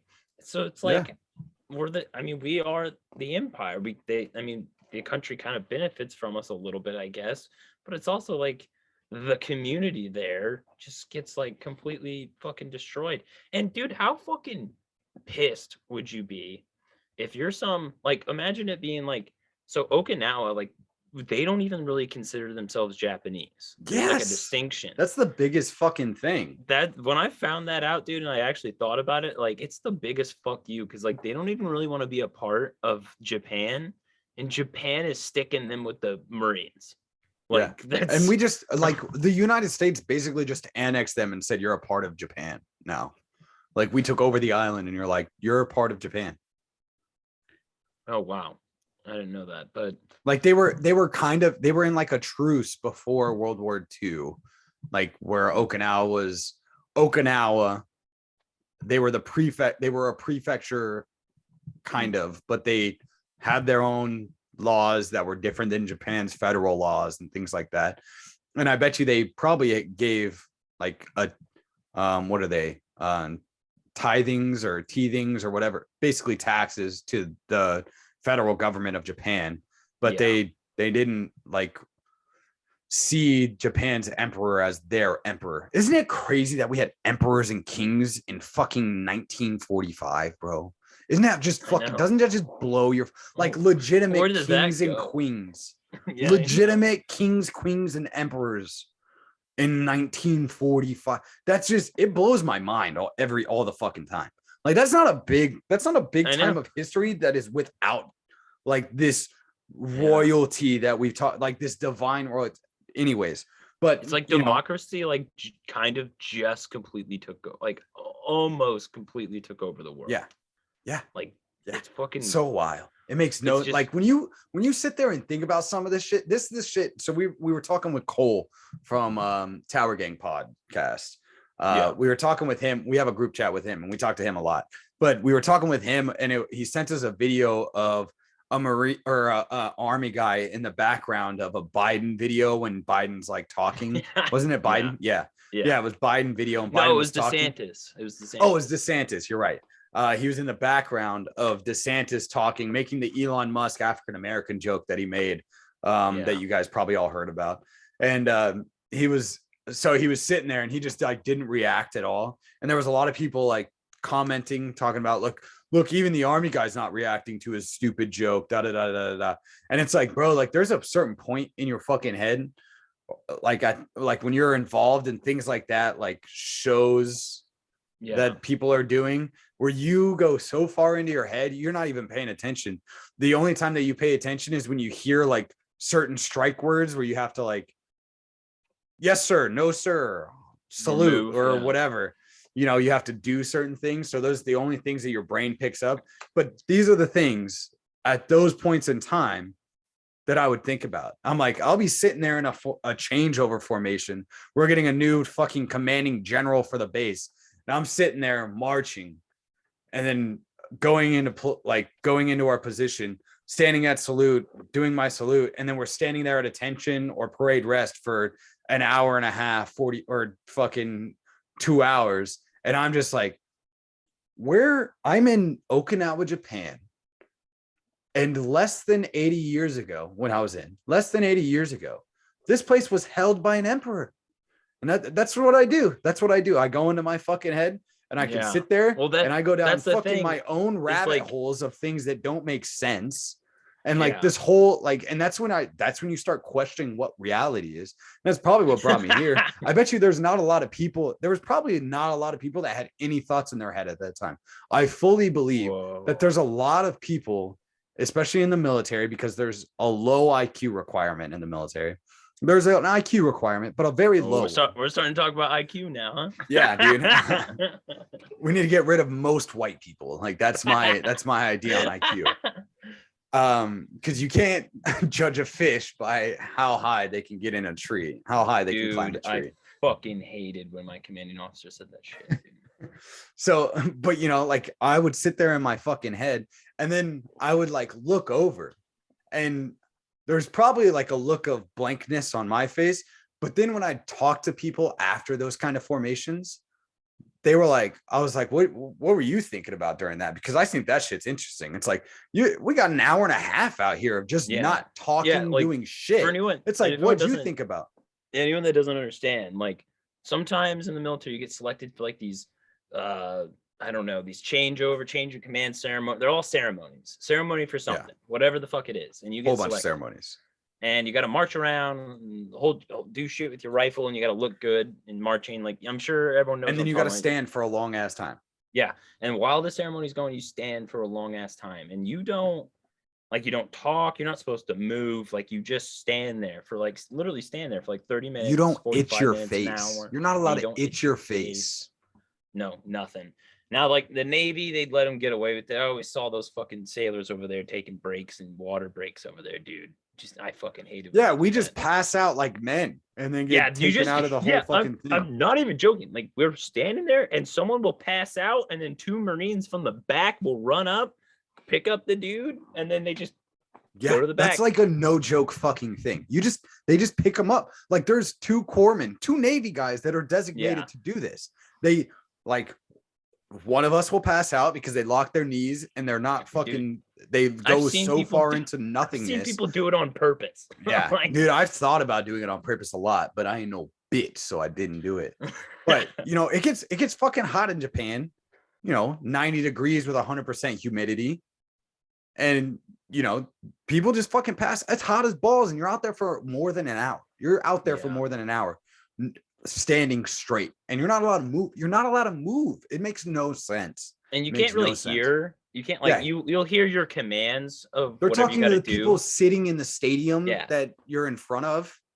Yeah, like, you don't really hear anything. So like Luke says, like, when you're just kind of there, and you're not there to listen. That's not why they brought you there. You're not there to pay attention to what the fuck they're talking about. You're there to look pretty. You're there to look good, and that's all you need to do. And so you don't need to fucking. All you need to do is, like, sometimes when the actual little ceremony part that the general participates in, but there's always some bullshit chain of command where the first general has to give this long ass speech about, like, how proud he is and all the bullshit he did there, and then he goes in this little bit about how this guy is replacing me. I know he's going to lead well. Then this other general comes up, and then he gives his acceptance speech. Like, I'm so honored to take that. And this, bullshit. You have like and 15 minutes of work at the beginning. You have 15 minutes of work at the beginning, marching there, doing the fucking salutes and shit like that, the prayer and all that. And then you're stationary for like an hour, at least, at the very minimum. It was never less than an hour. And then sometimes longer. The longest one I was in was 2 hours. And then you have another 15 minutes of doing shit. And then you're done. So it's like 2.5 hours of doing shit. But in that middle portion where they're talking and doing all their shit, I'm just in my head. And that's the kind of rabbit holes I go down, is what fucking place. They had emperors here in the place that I'm standing literally less than 80 years ago. And then afterwards I sit there and I want to talk to the people around me because I haven't talked in 2 hours. And obviously I'm a fucking talker. Why did I start a podcast if I wasn't? So I'm a fucking talker. And I'm like, what'd you guys think about? And they're like, bro, I just kind of just zoned out. I was looking at this bird. And I'm like, what? You were just looking at this bird? Elon Musk.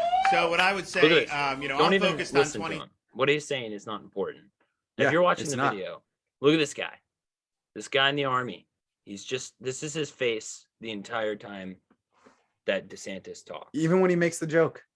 I mean, we can watch this. 2022, but with Elon Musk, what I would say is, I welcome support from African Americans. What can I say? Dude, that guy's not there. He's not there. He's not there, dude. That's me. Yeah. But I bet you if I asked him, what were you thinking about in that moment? He was like, I don't know. I saw a white hair on the guy's shoulder, so I was just staring at that. And like, there's a lot of people. So there's a lot of people, and I maybe it's people in our audience, maybe it's not, but there's a lot of people that do not have thoughts go into their head. Like, they can't hear their own mind. We talked about this with our. They don't have a monologue in their head. They do not have an inner monologue in their fucking head, and it blows my fucking mind because mine doesn't shut the fuck up. Yeah. Mine doesn't shut the fuck up. As fast as I speak, my mind is already like 17 minutes in the future. Like, it's already going into its own world. Yeah, dude. And that's what I would do. I'd just daydream about, I don't even know, nonsense. Like, random I'd go down the fucking rabbit hole so hard. And that's probably how I got to where I am now. And most people just think we're psychopaths. So like, that's fine. Well, we might be. I think. Well, I mean, even Cole, after I said that, he was like, "That's just called schizophrenia," and I'm like, "All right, well, that's fine. It's required. It's how you survive." Last thing we should talk about is how the cows are not dying of heat. Oh yeah, I saw that. The DNC is actually just poisoning their pool of voters. Yeah. Well, there was I wish let me see if I can. I'm sure you could find it on your Twitter real quick. Yeah. Who? Oh, I could just go to my. Yeah, just go to your Twitter. You quote tweeted it yesterday. For those of you that don't know, it's something like 10,000 cows. I don't remember the state currently. I know it's of where the video Kansas? came from. I think it is Kansas. But there's also a shit ton in Nebraska as well. There's been a shit ton of cows that have just died randomly. And the story is that it's from heat, extreme heat. And if you look at the comments, and I grew up a little bit in the summer around or in Nebraska and around cattle and farms and things like that. Like, it has to be an extreme amount of heat for a dude with their legs up like that. Like, they just got rolled over. And they all died like relatively close at the same time. They're all at the same time. Like, people didn't drag them into this position. Like, you're not telling me that people dragged them into this position. Yeah, There's no way. I guess they're forklifting them there. But at the same time, dude, like, it's insane. It's incredibly sad. I don't like to watch animals die. I don't like it. I don't like it at all. I'm not sure. Where does it say? Okay, extreme heat. Well, this guy was. I think he was wrong because there's a lot. Ian Miles Chong. For those of you that aren't watching the video, it's Ian Miles Chong, the Asian Republican crazy man. He is a crazy man. I'm just gonna say it. Yeah, he does have some crazy thoughts, but it says extreme heat and humidity killed thousands of cattle in Kansas this week so far, and estimated 10,000 heads of fat cattle dead. And then, I mean, scroll down, because he has even thousands more dead in Nebraska. Looks like a meat shortage is coming. In addition to the wheat shortage, you will eat bugs, you will own nothing, you will be happy. And that's a funny line. Like, I mean, he's not wrong there. The meat shortage was coming regardless. Yeah, I don't want to read through all the comments, but pretty much a lot of the top comments were they claimed that they were farmers or ranchers, and that's not how those cows died. And I actually haven't seen any more on it, but a lot of people were speculating that they think it might have been some poison or maybe contaminated water. That's a contaminated water, poison. For those of you that don't know, alfalfa is a big thing that people put in hay to kill it's always been a thing where people put like hay into their rival farms.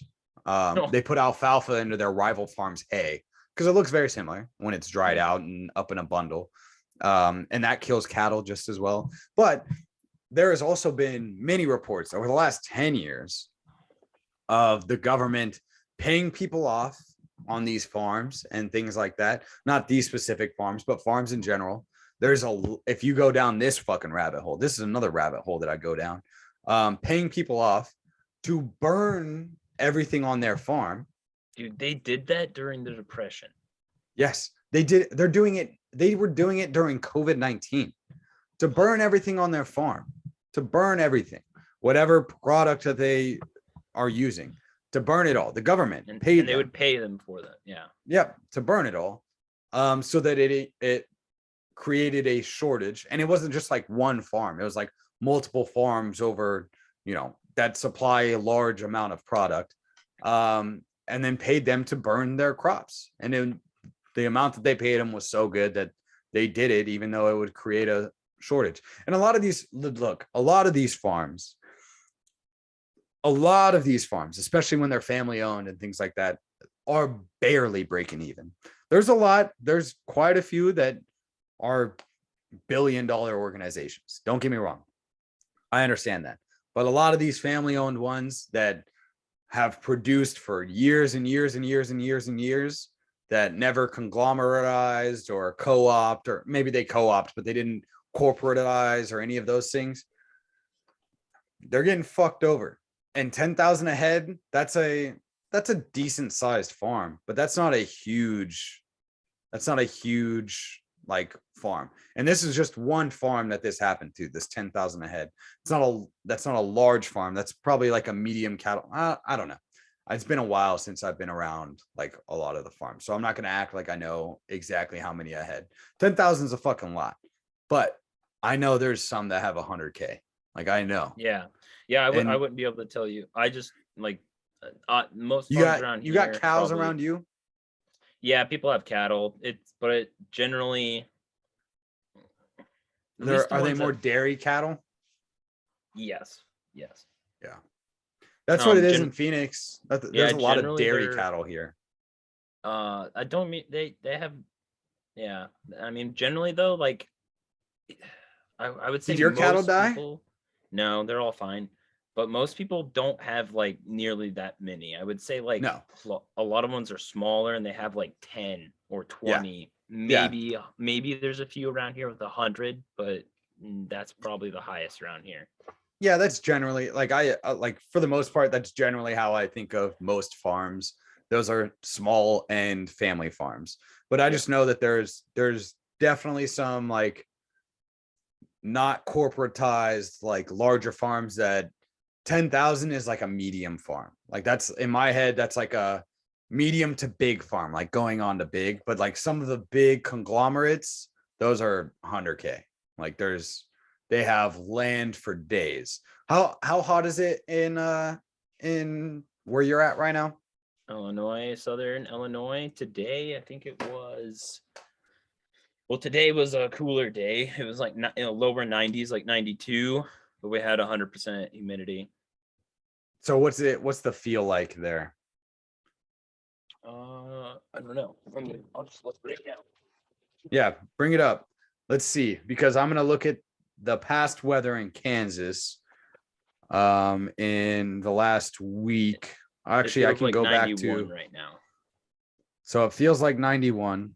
It's 85 degrees. Let's see. Thursday, June 9th, which was last Thursday. It was a high of 88 in Kansas. This is just general Kansas. Feels like, or is 81 feels like 88. 91 feels like 95. 97 feels like 99 on Monday. 91 feels like 93 on Tuesday. There has been 88 kind feels of like a 90. It's heat wave hot. here. It's hot, but it's not hot to kill 10,000 a head. Yeah, I don't think the heat killed those cattle either. There's just I don't something think- not right about it. Yeah, there's something weird. And like, what was it? I don't remember. I forgot. This was a couple of weeks ago, maybe a couple months ago, but there was like all these like different places that were burning down. Do you remember reading about that? So like there's a big thing right now where like there's a lot of food production places that are burning down, whether they're like meat farm or not farms, but like meat packaging plants or wheat packaging plants or packaging plants for food products in general. So there's been a lot of those. I saw one thread where it was, you know, who actually did like sarcastic ass thread was Nate. He did, really? Yeah, like Duncan and Nate, Ghost Toast yeah. and Nate. Nate did a thread and he was like, these packaging plants burn down every year. This is just a right wing like propaganda swing. And I went and looked it up because I was like, I don't fucking know. I don't know how many packing plants burn down every year. And it's like generally we're in the same amount that generally like burn down every year. It seems like there's probably just like, it might be a little bit higher this year, but like the packaging plants and all these things kind of just seems like it's pretty common, or not Okay. pretty common, but the amount compared to it's a small percentage.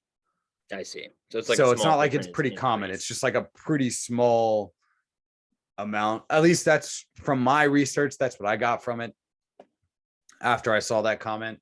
I wouldn't read too much into that, but just like the amount of cattle that they're saying is dying right now in Kansas and Nebraska and Iowa, like I just seems weird. And there was like a big wheat field burning recently, and that's why in that comment it alludes to the wheat crisis.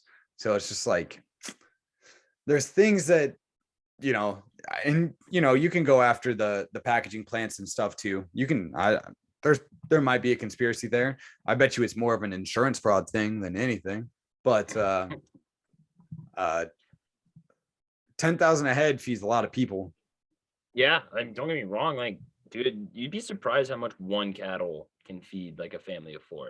I mean, I know people that like hunt deer and they eat and they store their deer and then their deer meat, and then they'll eat that deer like all year round. Like, Yeah. just And here you there. know, if you had to eat it every single day, Yeah. probably last you 3-4 months. I'm not really too sure on that, but I mean, these guys they're always bringing deer sausage to work. So, Dude, I want to love be in a deer place sausage. that I can go hunt deer. In Arizona, it's extremely hard to get a tag for deer. It's a giant lottery, and I'm not good at hunting, so I You need gotta find a to. hunting buddy. I know I need to get a hunting buddy. Maybe I'll get the other Tyler, our buddy Tyler G, that we fucking talk to. He likes to There you hunt. go. Oh, well, yeah, maybe you can make him go. I But think he I'm gonna also get has my, more guns than me, so I need to get like a 30-06 or you need I to need get to an get a decent RPG. hunting rifle. No, you need get an AR-15. It's for hunting. He's gonna go hunting with his AK, and I was like, damn, I'm kind of jealous. I kind of want to go hunting with an AK. That sounds dope.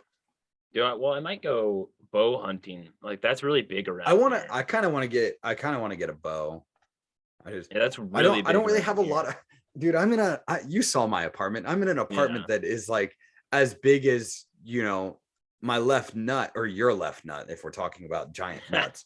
So a little- like I'm in an apartment that's almost the same size as that. So I can't keep buying shit, but I'm in a place that I can buy shit right now. Yeah, you don't have So the it's room, like, but you have yeah. the money. Yeah, because I want to go hunting, but like, where am I going to keep all the meat? I don't have a place to put the meat. That's true. That's true. I'm gonna have to rent I don't- out a storage unit to buy a fucking ice, like a big freezer, so I can keep the meat somewhere, and then go pick it up weekly. Yeah, I don't. Yeah, they got like fucking 4 deep freezes for whatever Yeah. they catch, dude. Probably more than that. Like these rednecks know what they're doing. I know, dude. They got like my cousin's property. He's got like all these deer stands. Like, he's got a huge property. So it's so big. He's got like deer stands everywhere, and he's like, dude, he's always bragging about it. And I'm like, actually, this is really fucking cool. I'm just like, Well, you go hunting. Tell me how it is. Then I'll come up for a weekend. We'll go a week. We'll go deer hunting, and we can come on the podcast and tell everybody about it. yeah, dude, they'll just be Joe Rogan. We're just gonna be Joe Rogan. we're two Joe Rogans. We're both idiots. We can't fight as well as he can. He's got a monster kick, but we can bow hunt. Yeah, we'll be able to bow hunt and have a widely successful podcast. All right, maybe Right? not that last one, but Yeah. Well, I actually want to read this article, okay, and it kind of relates to the food shortages stuff. let's go. Whoops. All right, so it's a Bloomberg article, and it's corporate self-sanctioning of Russia has us fearing economic backblow. Who would have thought? Who It's would've always thought? Russia's fault, dude. It's like the fucking 80s again. Okay, so this Stranger is by Things is big. Daniel Flatley, Nick Wadhams, and I'm terrible at these names, dude. Salia Mawson. Sound it out. There we go. I fucking got it, dude. All right, so Russia's invasion of Ukraine galvanized. Why did it the take US 3 people to write this? That's what I don't understand. I don't know. That's pretty. They're fucking Bloomberg corporate journalists, dude. I don't know. But Russia's invasion of Ukraine galvanized US, UK, and European Union to unleash a slew of sanctions meant to punish Vladimir Putin's government and pressure him to pull his forces back.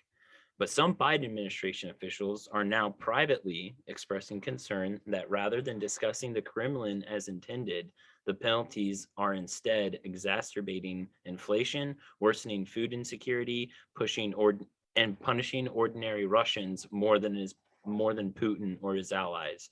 Yeah, that's what fucking happens with sanctions. It's not the fucking rich people that really get hurt. It's the regular people. Okay, if officials were initially impressed by the willingness of companies from BP, what is PLC? I don't know. I would just say PLC. All right, BP PLC to McDonald's Corp to abruptly self-sanction, sometimes selling assets as fire sale prices, but the administration was caught off guard by the potential knock-on effects from self-chain bottlenecks to uninsurable grain exports due to companies' decisions to leave, according to the people familiar with internal discussions. In some cases, companies have signaled that they are extra cautious or want clear guidance from the US before continuing business with Russia. Until that happens, they are going beyond any legal requirements to ensure they don't accidentally violate sanction policy. According to Justine Walker, the head of global sanction and risk at the Association of Certified Anti-Money Laundering Special. Jesus Christ, dude. Why is that? No wonder acronyms. Just give me the acronym ACAMLS. Yeah, ACAMLS. PLC stands industry for group. Public Limited Company. Oh, I did not know. So that. it's British Petroleum Public Limited Company. Gotcha. It's BP.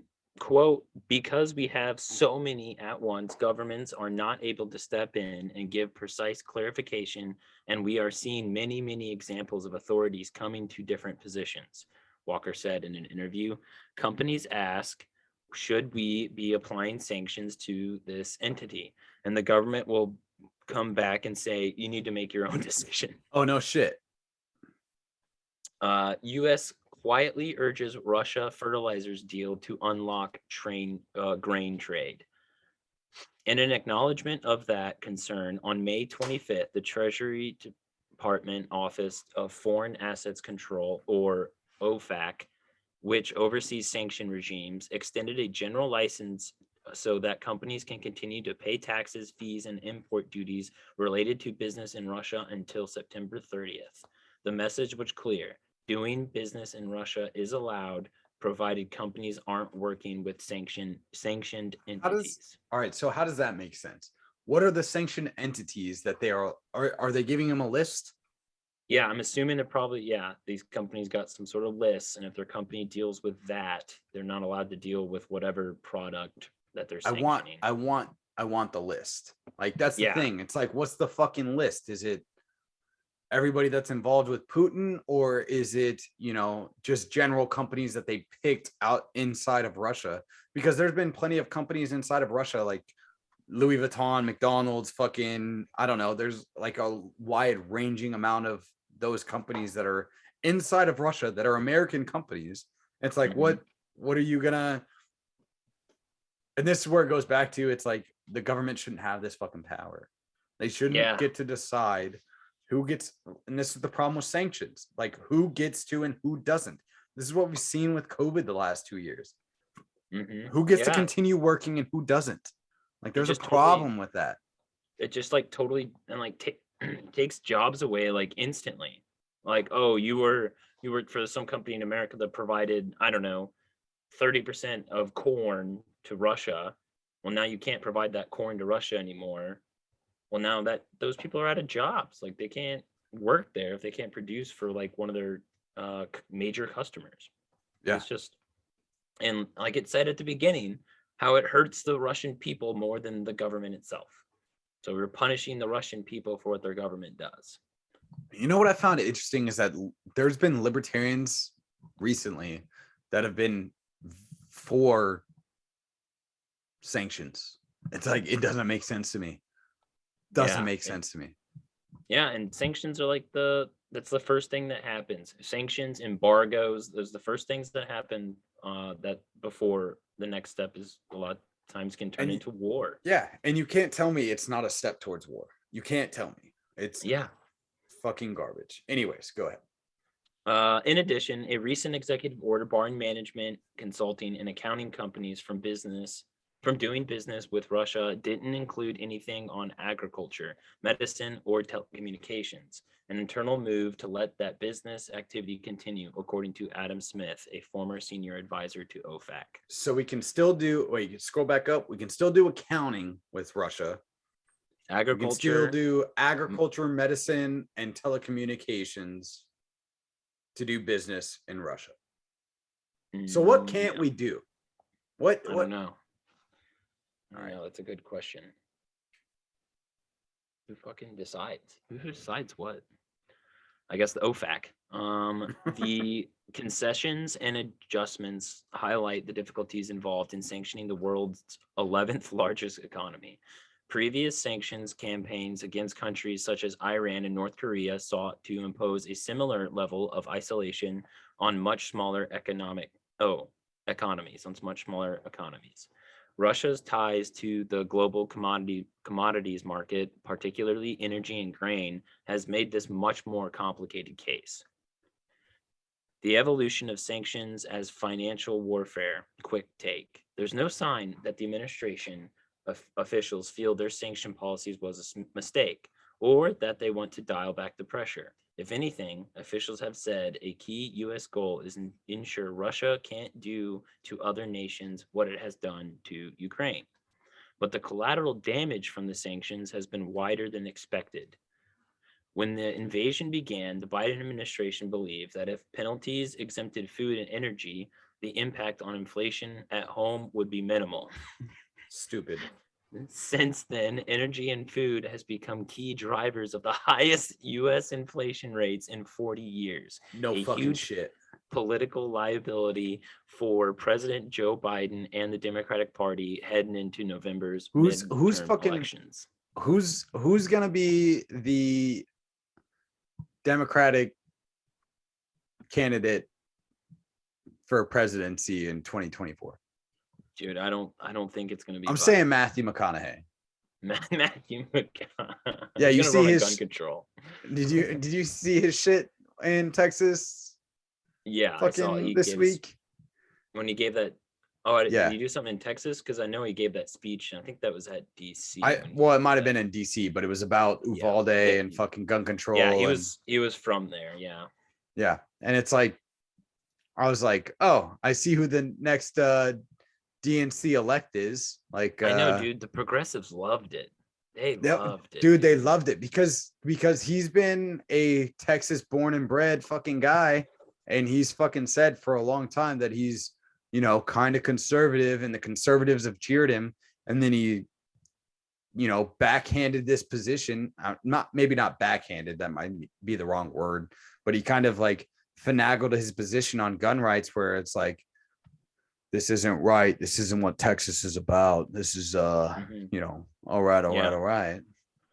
Yeah, and I think I listened or maybe even watched this thing. It was just all emotion. Like there wasn't really. It just. That's what everybody said. I didn't listen to it, but everybody said it was all emotion. It was all emotion. No logical fact in it.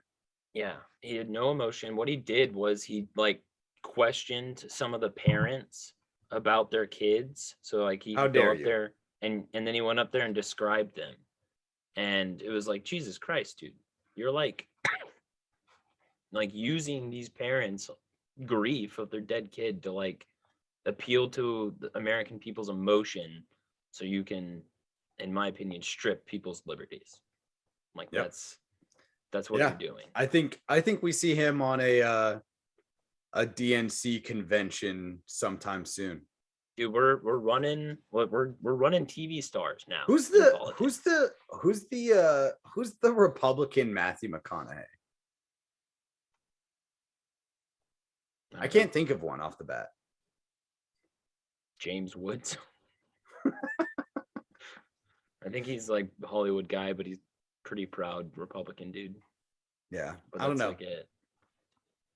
Anyways, let's get to fucking Janet Yellen. All right. Treasury Secretary Janet Yellen has said that she was wrong in believing that last year that inflationary pressures would pass. One of the results that she now seeing is related to the spike in prices due to the unexpected self-sanctioning, according to one person familiar with her thinking. while the Ukrainian president Vladimir Zelensky has urged U.S. businesses to cease operation in Russia, telling a joint session of Congress that the Russian market was flooded with our blood. The Biden administration has been encouraging some commerce, including for agriculture, medicine, and telecommunications. For instance, the U.S. government is quietly encouraging agricultural and shipping companies to buy and carry more Russian fertilizer, according to people familiar with the efforts, as sanctions fear have led to a sharp drop in supplies, pressuring food cost. How quiet is it if Bloomberg is reporting on it? Yeah, it's not that quiet. It's pretty obvious. If it's in a mainstream publication, so is it quiet? Yeah. It's not quiet for you guys. We tell you the secrets that Biden's This is where we're doing. talking about. This is where we're talking about realities. Yeah, he's secretly buying Russian fertilizer. That's scumbag. How dare Zelensky? That follows warning from the United Nations and humanitarian groups that hunger and poverty may soar if the prices of staples like wheat stay high. Turmoil triggered by rising food and energy prices has already hit countries including Sri Lanka, Egypt, Tunisia, and Peru. Dude, Sri Lanka. So Sri Lanka, like that should have been like a very obvious one. Sri Lanka, Egypt, Tunisia, and Peru. Dude, everybody's turned off the podcast at this point. Dude, Sri Lanka is like beating their politicians in the streets. Dude, I know. Sri Lanka is fucking going ham right now. Dude, they banned Sri Lanka, like their government like last year banned this certain like fertilizer or like all fertilizer. Isn't that when they were like throwing people's like government officials' cars into the river? Yep. Dude, savages. Love Sri Lanka. Let's go. There's like on the brink of like, I wouldn't say maybe they're getting close social to unrest. That's what we're gonna call it. They're getting kind of like food is a lot harder to get, but it's because they banned this fertilizer or something like that, and it like fucked up all their crops this year. And they immediately reversed the policy, but it's too late, and now people aren't getting food. The Biden administration rejects any suggestion that sanctions are part of the problem, emphasizing that the U.S. isn't penalizing humanitarian goods or food and putting the blame on Putin's decision to attack Ukraine, including by targeting shipping on the Black Sea. Quote, "The story that the sanctions are causing the problem, I think, is deeply misleading," Ambassador Jim O'Brien, head of the State Department's Office of Sanctions Coordination. Dude, how many fucking different like sanction departments do we have? That's like the third one that we just named off in this article. All of them. He told reporters last week, sometimes companies are confused about what's allowed and what's not, and we will try to clarify that they are able to go forward. But we are also working proactively by trying to inform companies about what they are allowed to do. This is the last part. About 1,000 companies have so far announced that they are curtailing operations in Russia, according to data collected by the Yale Chief Executive Leadership Institute. That underscores one reason sanctions are so popular with policymakers. They essentially outsource U.S. policy to the private sector, which makes it less surgical, less calibrated, and less responsive to policy changes, said Smith, the former OFAC advisor. Yeah, dude. They just give it to the private sector that asked for the contract. Yeah. That's like, this is how, like, that's the biggest way that I didn't really realize that if they were doing this with the sanctions. So I really find this article interesting because that's how the government gets around. It's like bullshit. Like they know that. So like there's the First Amendment and it won't hold up in court. So they can't really silence anyone that way. Right. But what if they give a list to the social media companies and they tell the social media companies like, hey, these people over here are telling fake news. You should probably kick them off your platform. And they just, outsource all of their shit onto these private companies. And it's like, dude, this is like, what fascist state is this, dude? Like, Well, progressive fascist state are we in right now? it's like what I mean, all the Dems weren't wrong back in 2020, 2019, when they were like, Trump is a fascist state or whatever. Like they weren't wrong necessarily, because it was like, yo, like, look what's happening with the private corporatization of United States companies. Like, Yeah. like It's just that let's fascist look state at was the against Donald Trump. yeah, and it was just like, it wasn't him. It was done the whole time. It was done the whole time before that, when everybody just didn't say anything during Obama. Like that was it. Like this has been, or Bush, like this has always been done. It hasn't changed. Yeah. They're just kind of better at hiding it. Yeah, they just expect companies to just do it. And the company, even companies that you're actually allowed to, they don't even know what to do, because they're afraid that they'll get penalized if they try to do anything with any business with Russia. And like, dude, I don't see like how the economy just is gonna get better any It's time not soon. it's not. Like, Get there's off my just drink, bro. there's so much, like, all that money we printed, all these sanctions that we're throwing on out there, all the fucking the slow rise of the interest rates. Like, this is, Dude, all of this. it's gonna hit hard right now. Like, so they raised it. Let's talk about this real quick and then we can end the show. Like, the interest rates for mortgages have just increased. What was it? 75 points, or however they calculate that shit, right? They do it by like some point system, but it's at like 3.5% or 4% right now for regular interest rates, or mortgage interest rates is kind of what it's being based off of. And it's like, within the next year, they believe it's going to go up to 7%. And 7% is what, like, our grandparents, or probably like your parents and saw a lot. Like, this is also something that I want to say earlier, was like, we've had 3 generations now, almost 4 generations now, that have participated in Iraq. But that's besides the point. I just want to say that earlier, when we were talking about Iran and Iraq and Yemen and Saudi Arabia. But like 7% isn't crazy compared to the rates that we saw during our parents or grandparents' age. But like right now, that's like, people are just like, nah, I'm not going to do it. And just recently, the fucking old guy that's part of the Treasury, I can't remember his fucking name, but he just said, he was like, millennials and like people in the same like boat as millennials and zillennials coming of age to buy a house, we need a reset for you guys so that you guys can actually buy houses. Did you see that interview? No, I'll send it to you. But like, I'll send it to you, and maybe I'll go back and post it on Anchor after you post the episode.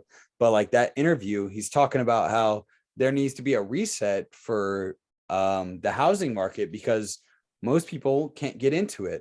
And like, the people that need to buy houses right now, the population that needs to buy houses right now, they can't get into it, because when you're paying $350,000 for your first house that's 25 years old, it doesn't make any sense. It doesn't make any sense at all. Yeah, dude, I don't know. I don't see it getting any better in the short run with the economy. Like it's gonna. It depends on what you think short is. Is like short, like a couple of years. Oh, I think in the next year, the housing market crashes.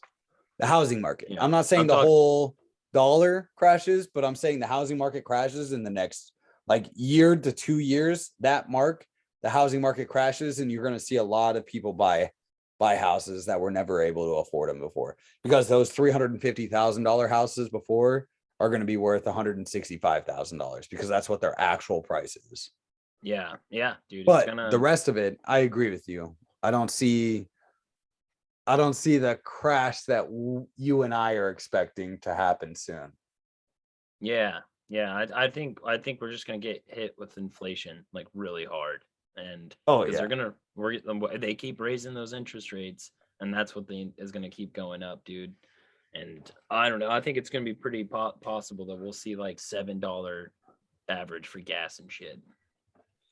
I don't know how long that's gonna last. I generally think that when the housing market crashes, we'll see a crash of other products. I just don't think that they can get away with $7 for gas for that long. They might be able to. How much is it near you? Today I filled up my company truck and I think I bid $26 or 26 gallons and it was $145. And that was, and I'm in a Fortune 500 company. I don't think they're going to want to pay, Yeah. I don't think they're going to want to pay $5, $5+ a gallon to fill up their trucks anymore. And I bet you they put a bid in to fix that. Yeah, dude. Here it's like right under $5, and I think I paid like $85 for about 18 gallons, I think. What is it across the bridge?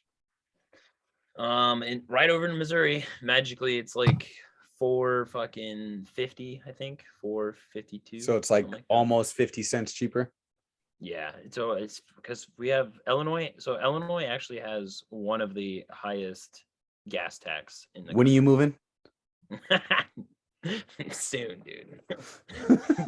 Fucking yeah, but I don't know. Did you drive back through Tennessee with your dad and look at some places or look around at Tennessee? We just went home. We were done. Yeah. We were baked and done after Childeberg.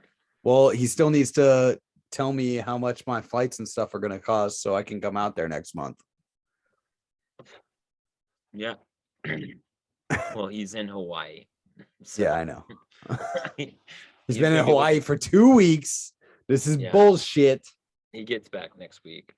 Well, we need to have him on the podcast again so we can shit on him about how the Gulf War was bullshit and he's not a real Marine. And I can shit on him about the Tennessee trip. And we can just talk to him because Craig is a fun guy to talk to. Go check out his podcast at The Unbeaten Path. Yeah, he just had on fucking dope. Ace, actually, because Ace and Ace and my dad grew up in the same town. Oh, that is fucking insane. All right, let's have both of them on.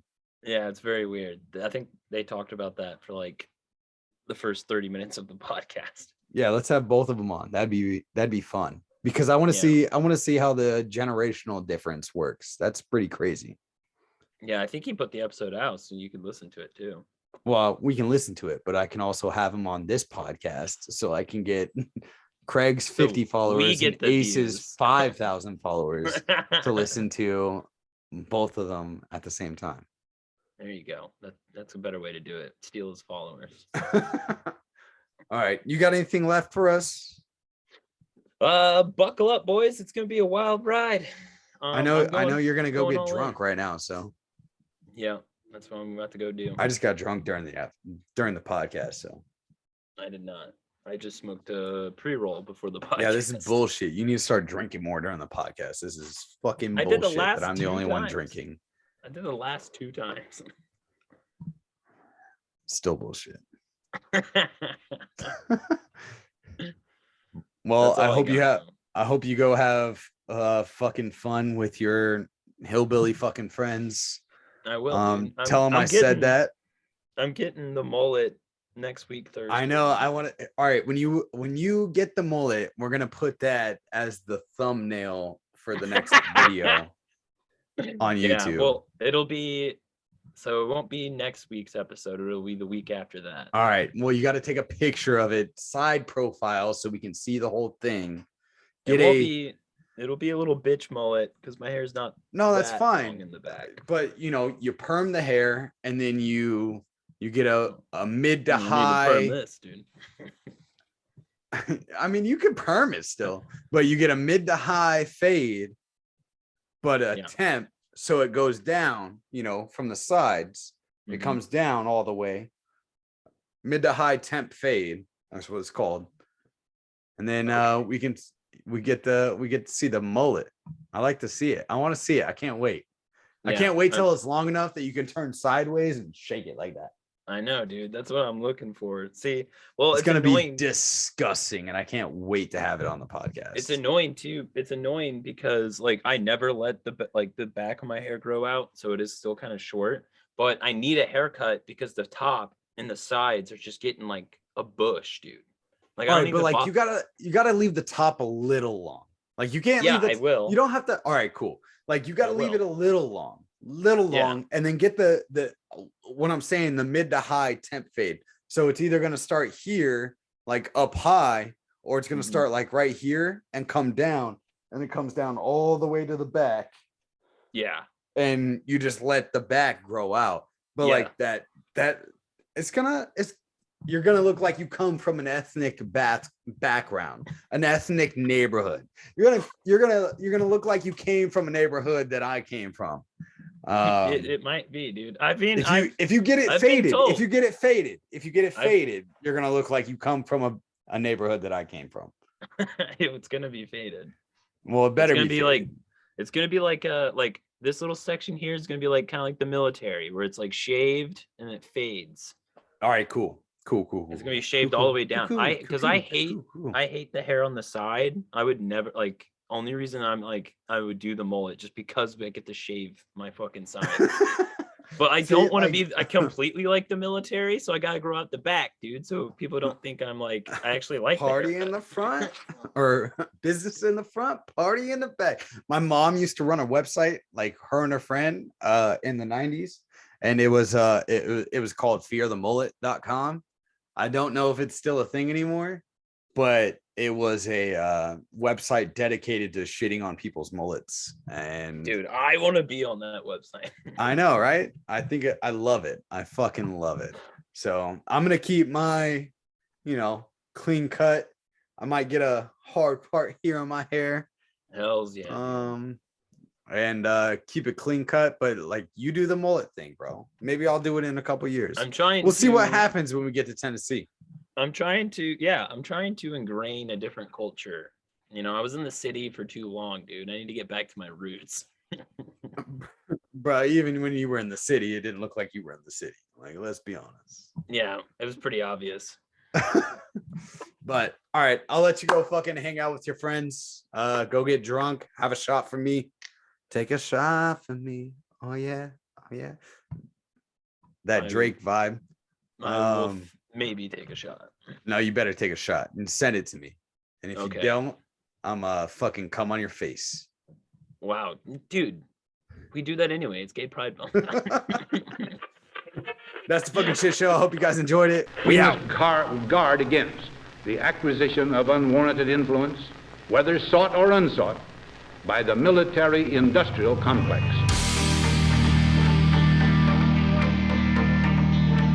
What we do not do is spy unlawfully on Americans.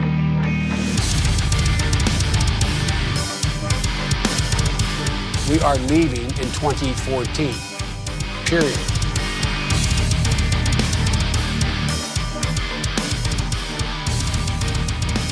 Ladies and gentlemen, we got him.